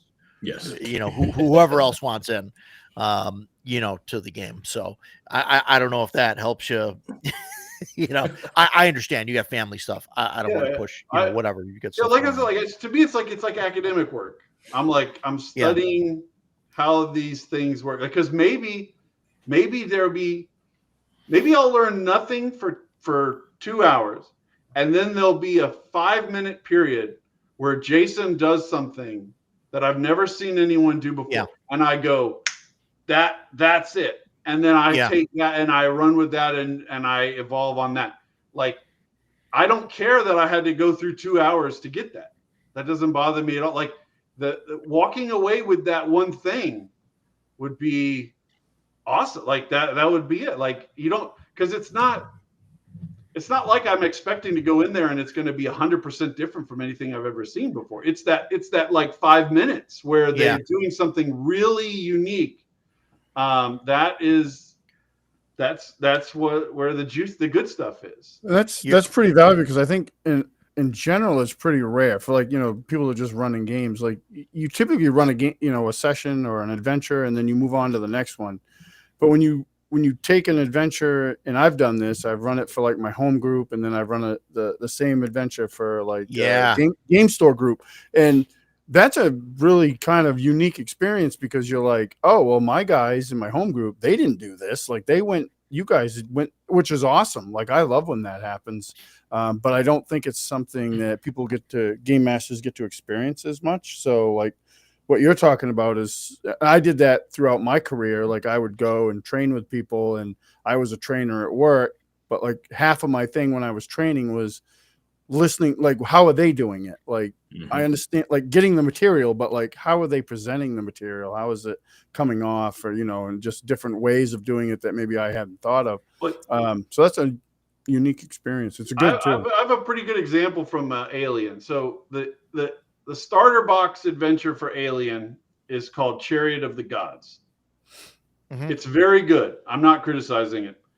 But the way it's written, you're supposed to basically have everybody wake up kind of out of the cryopods, like in the movie, and they have kind of like 10 or 15 minutes to kind of get coffee and wake up and do all of this kind of stuff. And I've run the module like that. I've done that. I run it, I think, 3 or 4 times. I can't remember. It bleeds into the other modules too, so it's hard to remember that. But one time I ran it, I said, okay, I'm not going to do that this time. I'm going to have it. Your cryopod is opening, and there is a collision alarm at full blast, klaxon.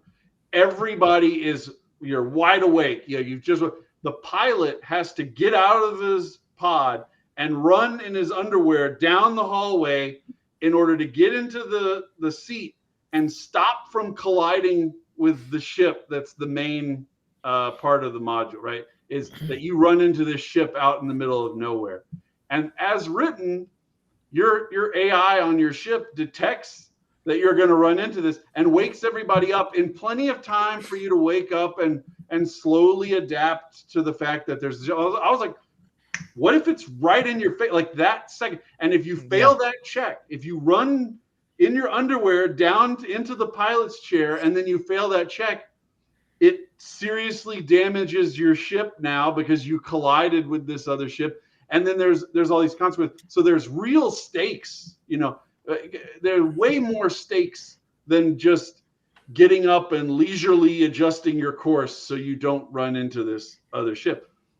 Making little changes like that, that's where I think is the goal. Because if you learn enough of that stuff, we could eventually make it so that all of the modules run better.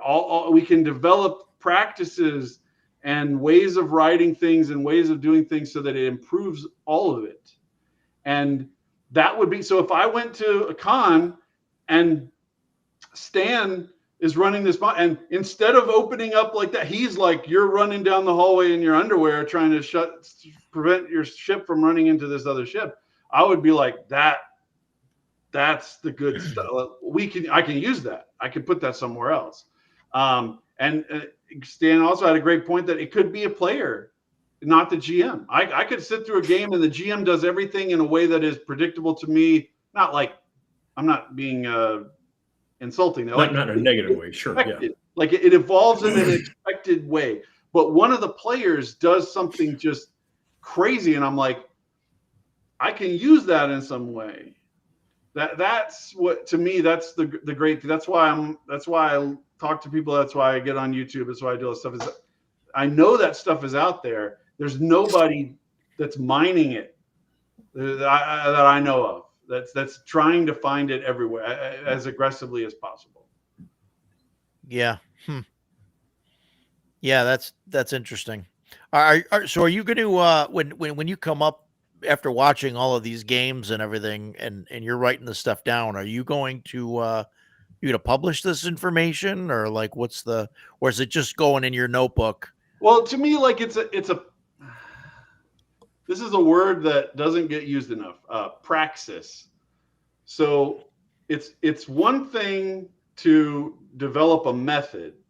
It's another thing to develop a method that reliably works in praxis, in actually being used in that way. So, like an example of UPS. So UPS had a thing where they were like, well, I know what we'll do. We'll keep track of how often our driver hooks and unhooks his seatbelt, and then we'll know how much time they spend in the seat versus how much time they spend walking with a package. Well, okay, yeah. The drivers aren't stupid, so they realized that that's what would happen. So they would start leaving the seatbelt buckled and get out and do things and then get back in, so that it would look like they were spending more time driving than whatever, right? So it's one thing to develop an idea of how the thing will work. It's another thing to have it actually work in a practical situation. So the things that I'm learning, I'm going to be building in as praxis into the product. So I'm not going to like publish. I'm going to be like, this is the best way to do it. I'm doing it that way. That's why I'm taking everything from Gods of the Forbidden North that I think is the best way to do it, and I'm going to put that into my next product. Like I'm learning from these things, like Skynet, totally benign. Yeah. Until it's not. Yeah. Totally. Yeah. Until it's not. But I hope that one day there'll be somebody who's like, look at what Chubby Funster did in this product. I should do it like this. That would be how it gets propagated. Things that I say to you in the live stream. I'm sure that there's somebody out there who's like, oh yeah, that he said that way. So I'm gonna try doing it. I bet there's somebody who tries running that alien module the way that I just said. Yeah. It changes things. Yeah. Yeah. Fantastic. What do you guys got anything else? I have one thing. Yeah, absolutely. I won't have any more. Please do an Alkadim for Shadow Dark. Announce the Kickstarter. I will absolutely back it. I would love to see something like that. Well, let me show you something then. We're at the part where the number of viewers who will see this moment relative to other moments is lower because it's at the end here. And that's just reality,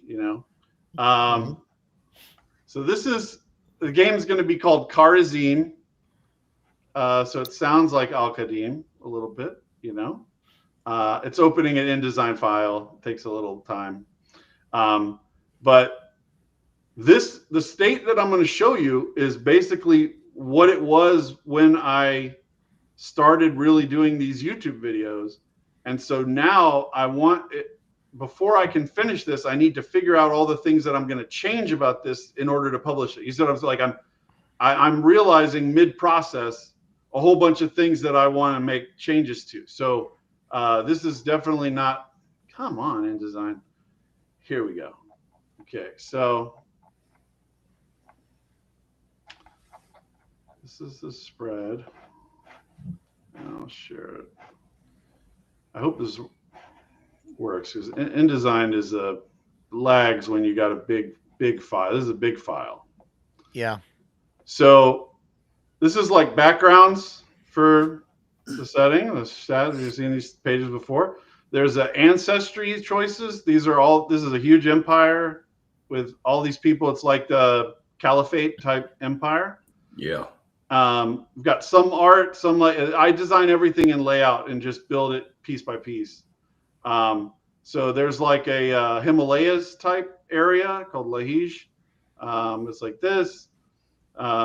This is Varayo is kind of like Romania, Balkans regions.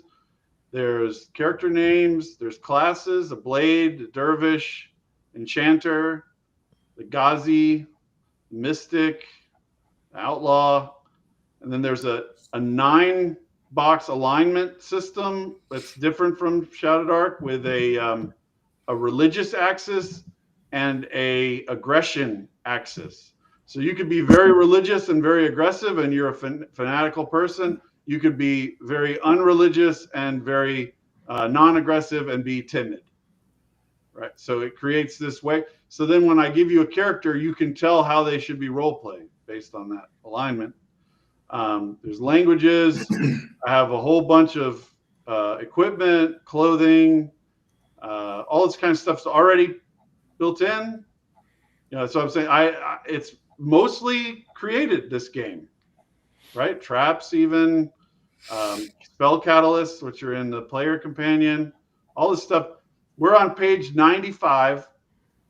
This spread goes all the way down to 301. Oh, nice.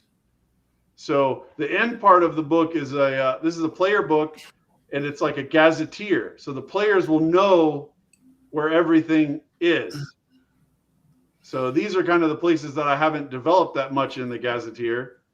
And then there's places it's inconsistent because it's being built in layout. You know, there's places that are filled in the gazetteer, right? So it's all, and then there's a whole other GM book with all the monsters and all the kind of GM level rules, tables for doing encounters and stuff like that you wouldn't put in the player book. But it's just it's a big lift to make 300-page books. Yeah. You know, so man. Well, I applaud your effort, dude. Wow. That's amazing. So that's where we are. So like I said, like I have that analysis paralysis. There's all these things about this thing that I want it to work a particular way, but it's not finalized in my brain. So I have you already got like 4 copies sold, so I have to keep making videos until I know what I want. And then works for me, man. Then it'll work. You know, that'll be it. I gotta read half of the Al-Qadim modules and make videos about what I like and dislike about them, and I gotta do this until it's all right in my head. How many more projects like that you got that are 75% done? I have a folder that you wouldn't believe. My curse is that I write really fast, but I can only write if it's passionate. Like I want to do it. So what happens is I'll have a book.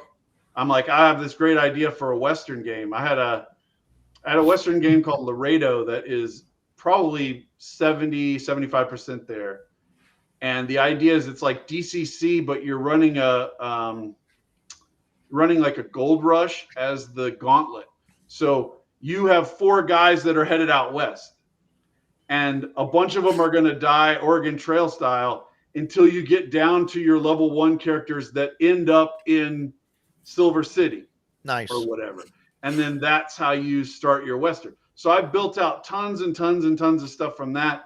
And then I just lost passion for the project and then stopped. Now, if I go back to that Red Dead Redemption idea, I'll be able to just open up those InDesign files and just pull all that juicy stuff out because it's already been written. But I just can't, I don't have the motivation to finish that game. Mm-hmm. That's what it is. I've got dozens of, I've got like a game that's like Waterworld. I've got a game that it has all these different things. It just 25% done, 40% done. You know, it's hard. Because in order to get to the end of those books, like all of the parts have to work together in your head. Sure. And if you get to the end, you're like, I just don't like how this works. Then you just can't fit. You can't fit. Sometimes it's like you see memes online where like 2 people built the wall from different, and the wall doesn't line up, so that it's like, well, shit, you know, like that happens in your own. Like you can do that to yourself. Yeah. Oh wow, there you go.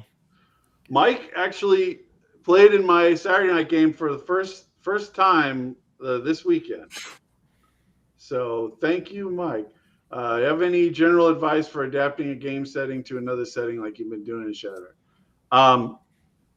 First, you have to understand that everything is basically a skin, to use a MMO term. So if you took Grand Theft Auto 5 and you took all of the visual assets out of the game and you replaced them with Star Wars visual assets, it would still mostly work, right? Like it would be very close. So when you see something in a game that you like, realize that you can take the skin off, adapt whatever the thing is to something else, and then adjust the skin to even if it's Skyrim to Shadowrim, pretty close. You still have to adjust that skin. It's still like it can't work the exact same way as a video game. But look at what it is about the game that you love, the system that you love, whatever it is, and find out the essence underneath the skin of whatever it is. So like, I love the idea of finding ingredients and having to experiment to make potions. It feels as close to like real alchemy as I've seen. There's a game called Kingdom Come Deliverance that has a fantastic lock picking mechanic where it really feels like you're trying to pick this lock, like you're trying to like balance things and twist them at the same time. It's really good. Now, obviously, I couldn't port that over directly to D&D, but there's probably something that you could find to extract out of that. Like so take whatever it is and remove the aesthetics of it and see if it still works. So like in the Strahd video, I know Mike watched all those because he commented on all of them. I talked about running Strahd with a iterative dinner every Sunday in the game. So every Sunday night in Ravenloft, he invites the players to come have dinner with him, and then they have a chance after dinner to kind of explore the castle before they leave, right? But they can choose. They can have nights where they come in and they don't do anything because they don't want to cause any trouble, and then they have other nights where they do. You could take that same process and rip it out of Ravenloft, and you could create some kind of dinner with the Caliph in Al-Qadim or the Sultan or whatever, depending on what part of Al-Qadim you're in. And every Sunday night, the Sultan invites you to come in and you talk with him, whatever. And he could be a terrible Sultan that you're like just trying to get in the good graces of. and over months you develop your plan to depose him as the Sultan, and it would work in Al-Qadim just as good as it would work in Strahd. You see what I'm saying? Those are the kind of things you have to find the underlying element that you like and pull it out of whatever it is. Yeah, I thank you, Agile Monk. I'll reach out and talk to you. We've talked on YouTube for a long time, so it's no problem. I will send you an email. Yeah. Yeah, I think sometimes people can't see the like what you're saying with the skins and stuff. Like a lot of the stuff is pretty easily translatable to another to another system, to another setting, just different genres and stuff. You just got to be willing to kind of make that kind of that visual. You got to do it in your head. You got to be able to see that flip. And that's one of the reasons why I recommend people play other games, even if you think you're not going to like the game. So like I'm sure there's a ton of people who are like, I've never played Vampire, and I know that I'm not going to like Vampire, and so I'm never going to play Vampire. But there could be one element of the storyteller system, maybe a subsystem that most people don't even think about as being part of storyteller. For instance, there is a backgrounds system in the original Vampire the Masquerade, not the red one, I forget what it's called. But in the original Vampire the Masquerade, where you have like the way that they track resources and allies and contacts and stuff like that. Some of those ideas are also in Traveler. You can see the connection between how they work, whatever. But you might be playing Vampire and see that and go, oh, that way of representing resources, I could take that and put it in my Dark Sun game. Like you never know, especially for games that are being played by thousands and thousands of people. I'm not saying check out everybody's Heartbreaker on Drive-Thru RPG, but like big substantial games, there has, if you play Vampire the Masquerade and you can't learn anything, then I question your sentience. Sure. There's got to be something in there that you go, oh, I could use that somewhere else. That's what you got to do. Like you got to play. When I went to North Texas, like I was just saying, I played in 7 totally different systems. I didn't play 7 Shadowdark games because I like Shadowdark, right? Like sure. I played in Vampire and Traveler, and Shucked Oyster was the Shadowdark game, and I played in Greg Gillespie's Dragon Slayer. Like all these different things so that you can learn. Otherwise, how are you gonna? If you play AD&D every day until you die, you're going to know less than somebody who plays a lot of AD&D, but they play Vampire and they play Traveler and they do other things, because you just by getting out of that ecosystem, you learn a lot more. I love Alien. I dislike Walking Dead.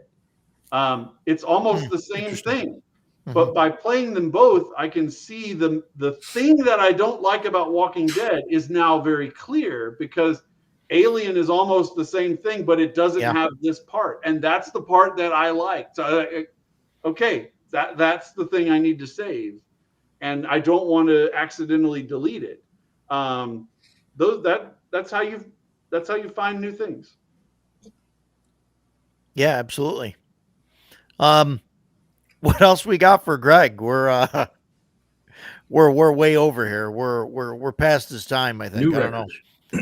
New record, yeah. Yeah. New record. What do you got, Ducato? Anything? I'm long-winded. No, I'm good. This has been great. We're good, Very Jason. Informative. I'm good, man. Sure, you guys good? Greg, you got any final words, thoughts? I'm hoping to keep dropping the Forbidden North videos over the holiday break. Yeah. There's so much to just making one of these videos, because it's such a rich setting.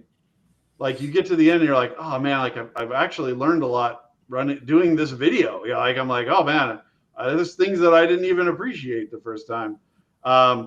stuff like that. So as you go through, like, I think you guys will see how great why I think it is. And so when that Kharazim game comes to market, there will be elements that I've found by doing this analysis that are going to be in there. I agree with Vamirez that shadow is overplayed as a word now. We got to move on. Yeah. Shadow and dark, man. With all these settings that are like Shadow Sun, Shadow Rim, but then also like, what are the space dark? What is there's a cyber dark. There's all these dark light. Yeah. Dark Star. Yeah, it's oh man, there's so much. Let's come up with new names. It's well, as soon as a game comes out that has a catchy name that people can make things for, that'll be the next Light Bright, yeah. thing. Yeah, Light Bright, yeah. So, well, thanks everybody for coming on. Yeah, thanks Greg. Thanks for thanks, Greg. Thanks for being here and chatting with us. And I'm amazed that we're at a higher number watching right now than like for a lot of the thing. It is tailed up at the end. That's great. You started talking about remaking Al Qadim, and everybody came back for that. People were telling their friends, like, "Oh, he's doing it. Let's go back and check it out." But no, thanks everybody for coming. Again, like, share, subscribe to all of our channels. Jason doesn't have a channel yet, but someday soon. There's one coming. What were we say? What was it? Well, yeah, what was in carpentry or what? Castles and Carpentry or something. Castles and Carpentry. Well, with that saber on the wall behind you, it gotta be cavalry and something. I mean, Cavalry and Carpentry. I was in second Cav. No, I'm retired. There will be no army stuff in any video that I ever do that I'm not going to do. So just forget about it. So, well, thanks everybody for coming. I'm not sure what we're gonna do. We're gonna do next week yet, but we'll get a post out about that soon. Thanks everybody for coming, Greg. Well, thanks again. Speakers Hollow is in the he's also running one of those Terra Invictus solo plays. When I mentioned him earlier. Sorry to interrupt you there, Rod. No. You're good. You're good. I was looking to see if he said anything. Oh, there is Seekers Hollow. Yeah. That's his YouTube channel, Seekers Hollow. Yeah. He's doing true solo play, so like one character, maybe nice. one sidekick that carries his torch or something. Like hardcore mode. I'm gonna have to check that out. Definitely check that out. So we'll see some of you guys next week, and we'll see you guys on the other side. Take care, everybody. See y'all.